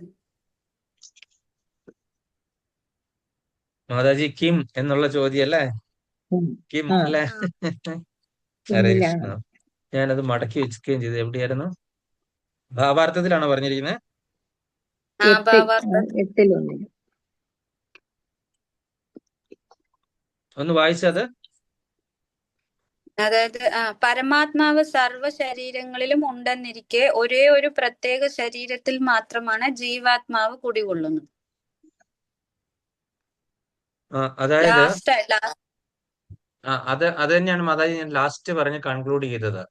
മാതാജി ഒന്നുകൂടെ ശ്രദ്ധിച്ചാൽ മതി. അതായത് നമ്മള് ഈ ഇപ്പൊ എന്റെ ശരീരത്തിലിരിക്കുന്ന ആത്മാവും മാതാജിയുടെ ശരീരത്തിലിരിക്കുന്ന ആത്മാവും വ്യത്യസ്തമാണ് അല്ലെ? അതുകൊണ്ടാണ് നമ്മൾ രണ്ട് ഷർട്ട് ഇട്ടിരിക്കുന്നത് അല്ലെ? രണ്ട് ഉടുപ്പ് ധരിച്ചിരിക്കുന്നത് അതുകൊണ്ടാണ് അല്ലെ? മാതാജിയുടെ പേര് സബിത എന്നും എന്റെ പേര് ജയേഷ് എന്നും അപ്പുറത്തിരിക്കുന്ന ജ്ഞാനാംബിക എന്നും ഒക്കെ അറിയപ്പെടാൻ കാര്യം നമ്മളുടെ ശരീരത്തിലിരിക്കുന്ന ആത്മാവ് വ്യത്യസ്തങ്ങളാണ്. അതുപോലെ നമ്മുടെ അടുത്തിരിക്കുന്ന ഒരു ഈച്ചയുടെ ശരീരത്തിലുള്ള അത് ഈച്ചയാകാൻ കാര്യം അത് ആ ഈച്ചയുടെ ഉൾപ്പെട്ടിരിക്കുന്നുണ്ട്. അപ്പൊ ഈ ആത്മാവെല്ലാം വ്യത്യസ്തങ്ങളാണ് അല്ലെ? അതായത് ഒരു സ്വർണ്ണ ഖനിയാണ് ഇരിക്കുന്നത്. ആ സ്വർണ്ണ ഖനിയിൽ നിന്ന് പൊട്ടി പുറപ്പെട്ട ഓരോ തരികളാണ് അല്ലെ? പക്ഷെ ഓരോ തരിയും വ്യത്യസ്തങ്ങളാണ് അല്ലെ? പക്ഷെ അതിനുള്ളിലെല്ലാം ഇരിക്കുന്ന ആ ഒരു സ്വർണ്ണ എന്ന് പറയുന്ന ആ കണ്ടന്റ് ഇല്ലേ, അതായത് ഇതിന്റെ ഉത്ഭവ സ്ഥാനം എന്ന് പറഞ്ഞാൽ ഒരു സ്വർണ്ണ ഖനിയാണല്ലേ? ആ സ്വർണ്ണ ഖനിയാണ് പരമാത്മാവ്. ആ സ്വർണ്ണ തരിയാണ് നമ്മൾ ഓരോരുത്തരും. അപ്പൊ പരമാത്മാവ് എല്ലാവരിലും ഉണ്ടെങ്കിലും അതെല്ലാം ഒന്ന് തന്നെയാണ്. പരമാത്മാവിന് മാത്രമേ ഉള്ളൂ എന്താണ് യഥാർത്ഥത്തിൽ അദ്ദേഹം ഇരിക്കുന്ന എവിടെയാണ്? വൈകുണ്ഠത്തിൽ. ക്ഷീരോദശകായി വൈകുണ്ഠത്തിലാണ് ഇരിക്കുന്നത് ഈ പരമാത്മാവായിട്ടിരിക്കുന്ന ആള്, ജനാർദ്ദനൻ എന്ന് പറയുന്നു. ജനങ്ങളുടെ നിരീക്ഷകനും അതുപോലെ തന്നെ പരിപാലകനും ഒക്കെ ആയിട്ട് നമ്മളുടെ ഹൃദയത്തിലിരിക്കുന്ന ആ പരമാത്മാവിന്റെ പേര് ജനാർദ്ദനാണ്. ആർത്ത ജനങ്ങളെ രക്ഷിക്കുന്നവന്, അതായത് എല്ലാവരോടും സഹാനുഭൂതിയുള്ള എല്ലാത്തിനും സാക്ഷിയായിട്ടിരിക്കുന്ന ആ പരമ സാക്ഷി അല്ലെങ്കിൽ മനസാക്ഷി എന്ന് പറയുന്ന ആ ഭഗവാൻ ജനാർദ്ദനായിട്ട് അല്ലെങ്കിൽ ക്ഷീരോദശകായി വിഷ്ണു ആയിട്ടാണ് ഇരിക്കുന്നത്. ഈ പരമാത്മാവ് ഒന്നാണെങ്കിലും ഓരോ ജീവജാലങ്ങളിലും അദ്ദേഹത്തിന് കുടിയിരിക്കാൻ പറ്റുന്നു. അത് ഒരേ തത്വമായിട്ടാണ് ഇരിക്കുന്നത്. ഒരു ഈച്ചയിലിരുന്നാലും എറുമ്പിലിരുന്നാലും ചണ്ടാനിലിരുന്നാലും നായ്മാംസം കഴിക്കുന്ന ആളിലിരുന്നാലും എല്ലാം ഒരേ പരമാത്മാ തത്വമാണ്. മാതാജിക്ക് മനസ്സിലായോ? പരമാത്മാവ് എല്ലാവരിലും. അതാണ് വരെ ഗോപി ഞാനെന്ന ഭാവം ഇത് തോന്നായിക വേണം തോന്നുന്നതാകിൽ അഖിലം ഞാൻ ഇതെന്ന വഴി തോന്നേണമേ വരദ നാരായണായ നമഃ എന്ന് പറയുന്നത് അല്ലെ? ഇതിൽ എല്ലാത്തിലും ഇരിക്കുന്ന അഖിലത്തിലും ഞാനാണ് ഇരിക്കുന്നത്. അഖിലം എല്ലാത്തിലും. പക്ഷെ അതിലിരിക്കുന്ന ഇത് ഈ നമ്മുടെ ഈ അദ്വൈത സിദ്ധാന്തക്കാർ മനസ്സിലാക്കാത്ത ഒരു കാര്യം എന്ന് പറഞ്ഞു കഴിഞ്ഞാൽ എന്താണ്? അവർ ഈ ജീവാത്മാവിനും പരമാത്മാവിനും ഒന്നായിട്ട് കണ്ടു, ക്ലബ് ചെയ്തു. മനസ്സിലായോ മാതാജിക്ക്? അവരിതിനെ ക്ലബായിട്ട് കണ്ടു. നമ്മള് ഇതിനെ രണ്ടായിട്ട് കാണുന്നു. അതാണ് രണ്ടായിട്ടുള്ള റിയലൈസേഷൻ ആണ് ഏറ്റവും കറക്റ്റ്. മാതാജി ആലോചിച്ച് നോക്കി കഴിഞ്ഞാൽ കാണും അല്ലെ? നമ്മൾ ഭഗവാനുമായിട്ട് തുല്യ അല്ല എന്നുള്ളത് നമുക്കറിയാം. അല്ലെങ്കിൽ നമ്മളിങ്ങനെ ജീവാത്മാവായിട്ട് കഷ്ടപ്പെടുകയല്ലായിരുന്നു. ഭഗവാനുമായിട്ട് തുല്യതയുള്ള ആൾക്കാരായിരുന്നെങ്കിൽ നമ്മൾ എത്രയോ പണ്ട് നമ്മൾ വൈകുണ്ഠത്തിൽ വസിക്കേണ്ടവരായിരുന്നല്ലോ അല്ലെ? അപ്പം തുല്യത ഇല്ലാത്തത് കൊണ്ടാണ് നമ്മൾ ഈ ജന്മം എടുക്കേണ്ടി വന്നതും നമ്മൾ ഇങ്ങനെ ഇവിടെ കഷ്ടപ്പെടേണ്ടി വന്നതും ഈ പല പല ഉടുപ്പുകൾ അണിയേണ്ടി വന്നതും. ഈ ഉടുപ്പുകള് മാതാജി അണിഞ്ഞ ഉടുപ്പും മാതാജി ഞാനും ഈ അവരുടെ സിദ്ധാന്തം അനുസരിച്ച് ഒന്നാണോ? മാതാജിക്കുള്ള അനുഭവമാണ് എനിക്കുള്ളത്, എനിക്കുള്ള അനുഭവമാണ് രതിദേവി മാതാജിക്കുള്ളത്. ആണോ? അല്ല. എന്റെ അടുത്തിരിക്കുന്നത് രണ്ടും ഈച്ച ഇവിടെ പറക്കുന്നുണ്ട്. ഈ ഈച്ചയ്ക്കുള്ള അനുഭവമാണോ എനിക്കുള്ളത്? അല്ല. അപ്പൊ നമ്മളെല്ലാവരും വ്യത്യസ്തരാണ്. എല്ലാ ജീവാത്മാക്കളും വ്യത്യസ്തങ്ങളാണ്. പക്ഷെ അവരുടെ ആ ഈച്ചയുടെ ഹൃദയത്തിലിരിക്കുന്ന പരമാത്മാവും എന്റെ ഹൃദയത്തിലിരിക്കുന്ന പരമാത്മാവും രതിദേവിയുടെ മാതാജിയുടെ ഹൃദയത്തിൽ ജ്ഞാനാംബിക മാതാജിയുടെ ഇരിക്കുന്ന ഹൃദയത്തിലുള്ള പരമാത്മാവ് ഒന്ന് തന്നെയാണ്. ഒരേ പരമാത്മ തത്വമാണ് എന്നുള്ളതാണ് മനസ്സിലാക്കേണ്ടത്. അപ്പം നമ്മൾ നേരത്തെ കണ്ടു ഒരു ടവറും സിഗ്നൽ പിടിക്കുന്ന മൊബൈലിൽ ഇരിക്കുന്ന അല്ലെ? ആ ജീവാത്മാവായിട്ട് നമ്മള് എന്തിനെ കണ്ടു? ആ സിമ്മിനെ കണ്ടു. മൊബൈലിൽ ഇരിക്കുന്ന സിമ്മ്, ടവറും അതുപോലെ തന്നെ എന്താണ് ഒരു സാറ്റലൈറ്റും കണ്ടു. ആ സാറ്റലൈറ്റിൽ നിന്നാണ് പരമാത്മാവ് അല്ലെ? അവിടുന്ന് സിഗ്നൽ എന്ത് ചെയ്യുന്നു? ഡയറക്റ്റ് ചെയ്തിട്ട് ഓരോ ടവറും അടുത്തുള്ള ജീവാത്മാക്കളിലേക്ക് വിടുന്നതായിട്ട് നമ്മൾ കണ്ടു അല്ലെ? അപ്പൊ ആ ആ പരമാത്മാവിൽ നിന്ന് വരുന്നതാണ്, ആ സാറ്റലൈറ്റിൽ നിന്നാണ് ഈ സിഗ്നലിന്റെ ഉറവിടം വരുന്നത് അല്ലെ. അത് എന്ത് ചെയ്യുന്നു, ഈ ടവർ പിടിച്ചിട്ട് എന്ത് ചെയ്യുന്നു, ഇങ്ങനെ ഓരോ ആ സിം ഉണ്ടെങ്കിൽ മാത്രമേ ഉള്ളൂ ഇത് പിടിക്കുകയുള്ളൂ. അതായത് നമ്മളുടെ ശരീരം മൊബൈലാണെന്ന് വിചാരിക്കുക, അതിൻ്റെ അകത്ത് ആ ഹൃദയത്തിൽ ആ ഒരു സിം ഇട്ടിരിക്കുന്നു, അല്ലെങ്കിൽ ജീവാത്മാവ് ഉണ്ടെങ്കിൽ മാത്രമേ എന്ത് ചെയ്യുന്നുള്ളൂ, ഈ സിഗ്നൽ പിടിക്കുകയുള്ളൂ. സിം ഊരി കളഞ്ഞ സിഗ്നൽ പിടിക്കുവോ? ഇല്ല, നമ്മൾ ഇല്ല മരിച്ചുപോയി ആ സിം ഊരി ഇട്ട് കഴിഞ്ഞാൽ. ആ സിം ഉള്ളത് കൊണ്ട്, ആ സിം ആണ് ജീവാത്മാവ്. പരമാത്മാവ് എന്ന് പറയുന്നത് എന്താണ്? ആ ടവറും അല്ല, എന്താണ്, ആ സാറ്റലൈറ്റ് ആണ്, ആ ഉപഗ്രഹമാണ് അല്ലെ. ഉപഗ്രഹത്തിലാണ് എന്താണ് ഈ സിഗ്നൽ അവിടെ നിന്നാണ് ക്രിയേറ്റ് ചെയ്യുന്നത്. ഈ സിഗ്നൽ ഒരു ടവർ വഴി വന്ന്, ഈ ടവർ എന്ന് പറയുന്നത് നമ്മൾ ആചാര്യന്മാരായിട്ട് സങ്കല്പിക്കാം. ഈ ടവർ വഴി വന്ന്, അല്ലെങ്കിൽ നമ്മുടെ പിതാക്കന്മാർ അല്ലെങ്കിൽ പൂർവികര്, അവരിൽ കൂടെ വന്ന് ഈ സിഗ്നൽ എന്താണ് നേരെ നമ്മളുടെ ഹൃദയത്തിലേക്ക് വന്ന് ഈ സിമ്മിലേക്ക് പിടിക്കുമ്പോഴാണ് എന്താണ് ഇത് ചാർജ് ആകുന്നത് അല്ലേ. അതെ നമ്മൾ കഴിക്കുന്ന ആഹാരം, ബാറ്ററി ചാർജ് ചെയ്യുന്നതാണ് നമ്മൾ കഴിക്കുന്ന ആഹാരം, ഈ ശരീരത്തെ നിലനിർത്താൻ വേണ്ടി. ഈ സിമ്മ് കാര്യം ചെയ്യേണ്ട മൊബൈൽ നിലനിർത്താനായിട്ട് എന്ത് ചെയ്യണം, അതിന് ബാറ്ററി കുത്തി കൊടുത്ത് ചാർജ് ചെയ്യണം അല്ലേ. അപ്പൊ ബാറ്ററി ചാർജിങ്ങിനെ എന്തായിട്ട് ഉപമിക്കണം, നമ്മള് ഈ ഈ നമ്മൾ ഭക്ഷണമൊക്കെ കഴിച്ചിട്ട് ഈ ശരീരം നിലനിർത്തുന്നു. കാര്യം എന്താണ്, ഈ ജീവാത്മാവിനെ, ശരീരം ഉണ്ടെങ്കിൽ മാത്രമേ ജീവാത്മാവിന് നിൽക്കാൻ പറ്റുള്ളൂ. അതുകൊണ്ട് ബാറ്ററി എപ്പോഴും ചാർജിൽ ഇടണം. പക്ഷെ സിം ഇല്ല എങ്കിൽ എന്താണ് ഈ സിഗ്നല് പിടിക്കില്ല. അപ്പൊ ജീവാത്മാവ് ഇവിടെ ഉണ്ട്, ജീവൻ ഉണ്ടെങ്കിൽ തീർച്ചയായിട്ടും അവിടെ എന്താണ് ഒരു സിഗ്നൽ അവിടെ വന്ന് കയറിയിരിക്കും, പരമാത്മാവിന്റെ ശക്തി അവിടെ വന്ന് കയറിയിരിക്കും. മനസ്സിലായില്ലേ? മനസ്സിലായി. അപ്പം അത് നോക്കണം, ആ ഒറ്റ സാറ്റലൈറ്റ് വരുന്ന സിഗ്നൽ ആണ് എല്ലാ ഇതിലും പോകുന്നത്. എന്റെ നമ്പർ 74417431. മാതാജിയുടെ നമ്പർ വേറെയാണ്, രതിദേവി മാതാജിയുടെ നമ്പർ വേറെയാണ്, ജ്ഞാനാംബിക മാതാജിയുടെ നമ്പർ വേറെയാണ്. ഈ സിമ്മിനൊക്കെ ഓരോ അഡ്രസ് ഉണ്ടല്ലേ. അപ്പൊ നമ്മളെല്ലാരും വ്യത്യസ്തമാണ്. അതെ ഇത്രയും പറ്റിയൊരു എക്സാമ്പിൾ ഇല്ല. നമ്മളെല്ലാം വേറെ വേറെ അഡ്രസ് ഉള്ളവരാണ് അല്ലേ. ഞാന് അതെ ഒരു നോക്കിയയുടെ ശരീരം എടുത്തിട്ടുണ്ടെങ്കിൽ നിങ്ങൾ സാംസങ് ആയിരിക്കും, മറ്റൊരു ഐഫോൺ ആയിരിക്കും, അല്ല ആപ്പിൾ ഫോൺ ആയിരിക്കും അല്ലെ. അപ്പൊ ഇതെല്ലാം വ്യത്യസ്തമാണ്, ശരീരം എല്ലാം വ്യത്യസ്തമാണ്, അതിലിരിക്കുന്ന ആത്മാവും വ്യത്യസ്തമാണ്. വേറെ വേറെ നമ്പറിലാണ് നമ്മൾ ഫീഡ് ചെയ്യപ്പെട്ടത്. പക്ഷെ ആ വരുന്ന സിഗ്നലോ ഒരേ സിഗ്നലാണ് വരുന്നത്. ആ ഒരേ പരമാത്മാവിൽ നിന്നാണ് ഈ സിഗ്നൽ കിട്ടുമ്പോൾ മാത്രമാണ് ഇത് പ്രവർത്തിച്ചു തുടങ്ങുന്നത്, അല്ലെങ്കിൽ ഇത് പ്രവർത്തിക്കത്തില്ല. മനസ്സിലായോ മാതാജിക്ക്? മനസ്സിലായി ബ്രോ.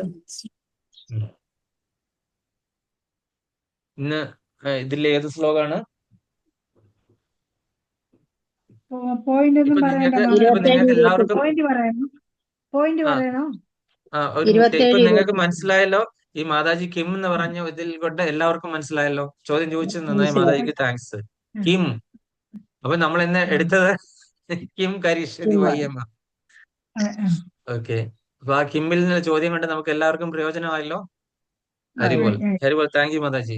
നീ മാതാജി പോയിന്റ് പറഞ്ഞു. പോയിന്റ് പറയട്ടെ പ്രഭു. ഉം. നമ്മുടെ മനസ്സ്, നമ്മുടെ ബുദ്ധി, നമ്മുടെ വിശ്വാസം, നമ്മുടെ ആശ്രയം എല്ലാം ഭഗവാനിൽ ഉറപ്പിച്ചുകൊണ്ട് നമ്മൾ ഉറപ്പിച്ചു കഴിയുമ്പോൾ നമ്മുടെ പൂർണ്ണജ്ഞാനത്താൽ നമ്മുടെ അജ്ഞതയെല്ലാം മാറി മോക്ഷപ്രാപ്തിക്കുള്ള വഴി തെളിയുന്നു. ഹരേ കൃഷ്ണ. വേറെ ആർക്കെങ്കിലും എന്തെങ്കിലും ഉണ്ടോ? സമയം പോയി. ഇല്ല, നമുക്ക് നേരെ ഇതിലേക്ക് കിടക്കാം. 27, 28 അല്ലേ? അതോ 27, 28. ഇന്ന് 27 ഗിരതീദേവി മാതാജി ഒന്ന് വായിച്ചേ. ഹരേ കൃഷ്ണ.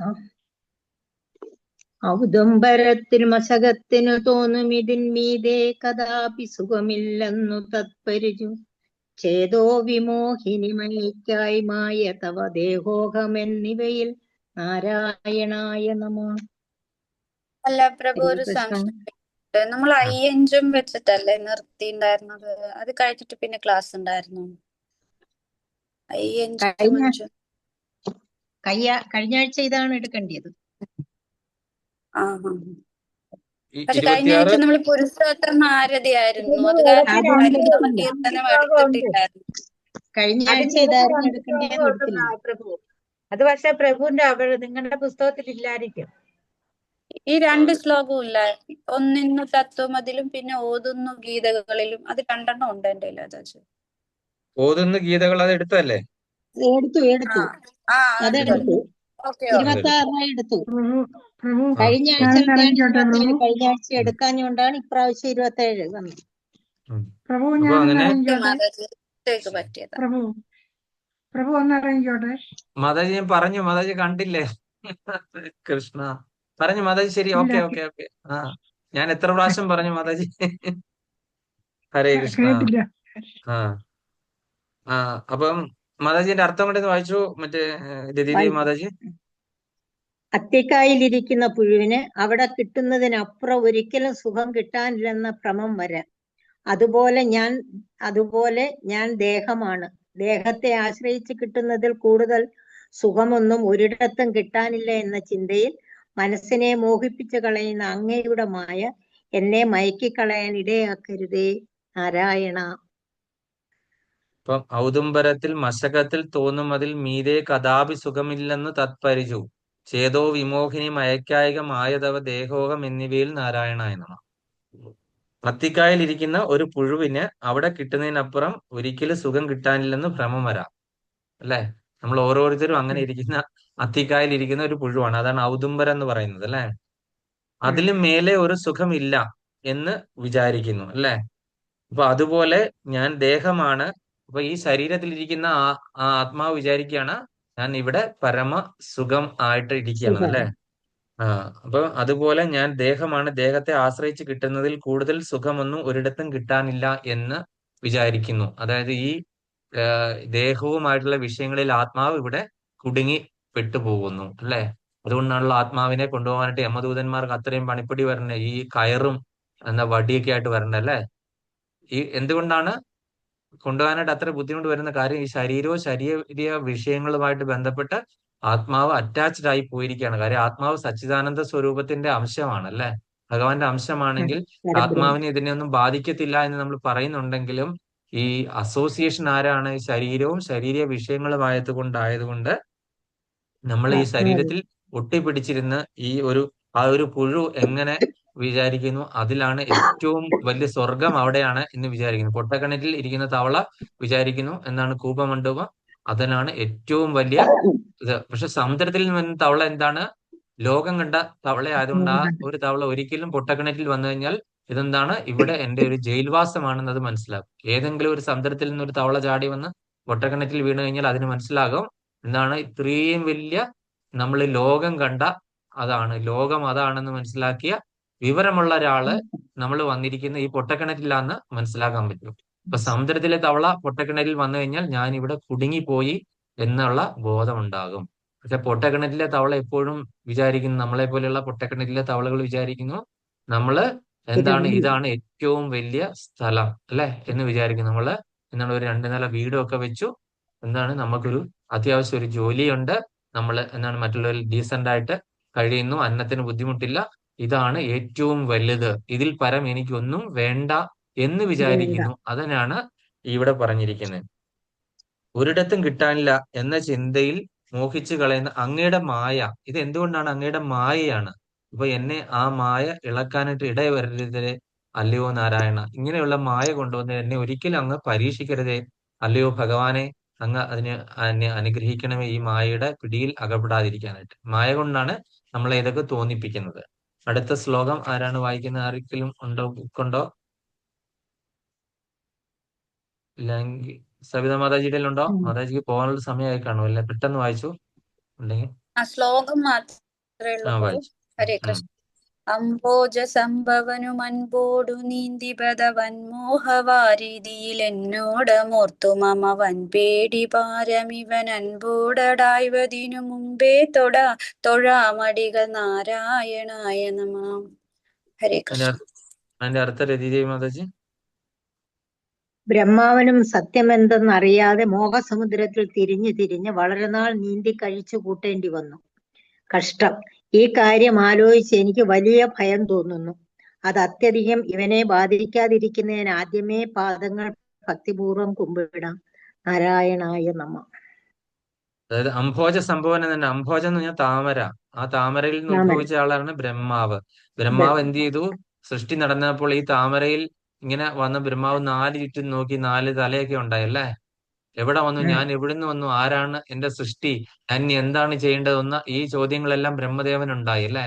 അങ്ങനെ ആ ബ്രഹ്മദേവനോട് ഉഴന്നു. എന്നിട്ട് ബ്രഹ്മദേവൻ എന്തിനു ഉത്ഭവം നോക്കി താമരത്തണ്ട് വഴി താഴോട്ട് ഊർന്നിറങ്ങി. എന്നിട്ട് കിട്ടിയോ? അതിന്റെ അവസാനം കിട്ടിയില്ല. മുകളിലേക്ക് പോയി, അവിടെ നിന്നൊന്നും ഉത്ഭവം കിട്ടിയില്ല. അപ്പോഴാണല്ലോ ആദ്യത്തെ വാക്ക് അവിടെ വന്നത് അല്ലെ, തപ എന്ന് പറഞ്ഞ വാക്ക് വന്നത്. അങ്ങനെ 1000 വർഷക്കാലം, ബ്രഹ്മദേവന്റെ 1000 വർഷക്കാലം തപസ് ഇരുന്നതിന് ശേഷമാണ് ഭഗവാൻ എന്താണ് ഈ ജ്ഞാനം കൊടുത്തത്, അല്ലെങ്കിൽ എന്താണ് കൊടുത്തത്, ഗായത്രി ഉപദേശിച്ചു കൊടുത്തത് അല്ലെ. ആ അങ്ങനെ ഗായത്രി ഉപദേശിച്ചു കൊടുത്തതും ആ ഗായത്രിയിൽ കൂടെ എല്ലാ വേദങ്ങളിലെ ജ്ഞാനങ്ങൾ വരികയും ആ വേദങ്ങള് പിന്നീട് നാരദമുനിക്ക് ഉപദേശിച്ചു കൊടുത്തു. നാരദമുനി വ്യാസദേവന് കൊടുത്തു, വ്യാസദേവൻ പകുത്തതും ഒക്കെ നമ്മൾ ഭാഗവത്തിൽ കണ്ടു അല്ലെ. അപ്പൊ അങ്ങനെയുള്ള അംഭോജ സംഭവനും അൻപോട് നീന്തിപത വൻമോഹ വാരിധിയിൽ എന്നേടമോർത്തു മമ. ഇനി ഈ വാരിധിയിൽ എവിടെയാണ് ഇനി ഞാൻ എത്തിച്ചേരേണ്ടത്, എങ്ങോട്ട് ഞാൻ പോകും അല്ലെ. വൻപേടി പാരം ഇവൻ അൻപോടടായിവതിന് മുമ്പേ തൊഴാമടികൾ നാരായണായ നമഃ. അങ്ങനെ ഒരു വാരിധി ഇനി എനിക്ക് നീന്തി കിടക്കേണ്ടി വരുമല്ലോ ഭഗവാനെ. അതിനു മുൻപേ ഞാൻ അങ്ങയുടെ കാലടികളിൽ ശരണം പ്രാപിക്കുന്നു അല്ലയോ പരമപുരുഷനായ ഭഗവാനെ. അതുപോലെ അങ്ങനെ ഒരു വാരിധിയിൽ എനിക്കിനി നീന്തിക്കിടക്കാനുള്ള സാഹചര്യം ഉണ്ടാകരുത്. ബ്രഹ്മദേവന് പോലും, നമ്മുടെ സൃഷ്ടികർത്താവായ ബ്രഹ്മദേവന് പോലും ഇങ്ങനെ ഒരു വിഭ്രമം ഉണ്ടാക്കി അങ്ങയുടെ മായ അല്ലെ. അത്രയും അങ്ങയുടെ ഒരു മായ, ആ ബ്രഹ്മദേവന് വിഭ്രമം ഉണ്ടാക്കി ആ മായ ഒരിക്കലും എന്നെ ബാധിക്കരുത്. അങ്ങനെ ഒരു വാരിധിയിൽ, സംസാര വാരിധിയിൽ നീന്തി കളിക്കാനായിട്ട് ഇടയാകുന്നതിന് മുൻപ് തന്നെ ഞാൻ അങ്ങയുടെ പാദകമനങ്ങളിൽ ഞാൻ പൂർണ്ണമായിട്ടും ശരണം പ്രാപിക്കുന്നു അല്ലയോ ഹരേ എന്നാണ് ഇവിടെ എഴുത്തച്ഛന്റെ പ്രാർത്ഥന. ഹരേ കൃഷ്ണ. അപ്പൊ നമ്മളെ ഇത് കഴിഞ്ഞു. ഇനി നമുക്ക് പുരുഷോത്തമ മാസത്തിലെ ആ ഒരു ശ്ലോകം കൂടെ കൂടി ചൊല്ലിയിട്ട്, ഞാൻ വേറെയൊക്കെ വിചാരിച്ചാണ്, പക്ഷെ കഥയൊക്കെ പറഞ്ഞ് സമയം നീണ്ടുപോയി. പുരുഷോത്തമ മാസത്തിൽ ഏതെങ്കിലുമൊക്കെ എടുക്കണമെന്ന് വിചാരിച്ചാണ്, സമയം നീണ്ടുപോയാൽ ആദ്യത്തെ ചെറിയ 2 പ്രാർത്ഥന നിങ്ങൾ കൂടെ ചെല്ലുക. ഞാൻ റിപ്പീറ്റ് ചെയ്യാനായിട്ട് തരുന്നില്ല, കാര്യം സമയമില്ലാത്ത കാരണം. ഗോവർദ്ധനതരം വന്ദേ ഗോപാലം ഗോപരൂപിണം ഗോകുലോത്സവമീശാനം ഗോവിന്ദം ഗോപികാപ്രിയം വന്ദേ നവഘനശ്യാമം ദ്വിഭുജം മുരളീധരം പീതാംബരധരം ദേവം ശാരദം പുരുഷോത്തമം.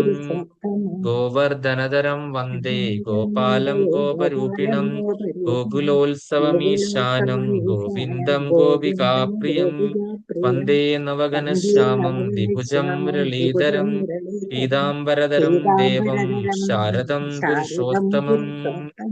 ഗോവർദ്ധനധരം വന്ദേ ഗോപാലം ഗോപരൂപിണം ഗോകുലോത്സവമീശാനം ഗോവിന്ദം ഗോപികാപ്രിയം വന്ദേ നവഘനശ്യാമം ദ്വിഭുജം മുരളീധരം പീതാംബരധരം ദേവം ശാരദം പുരുഷോത്തമം.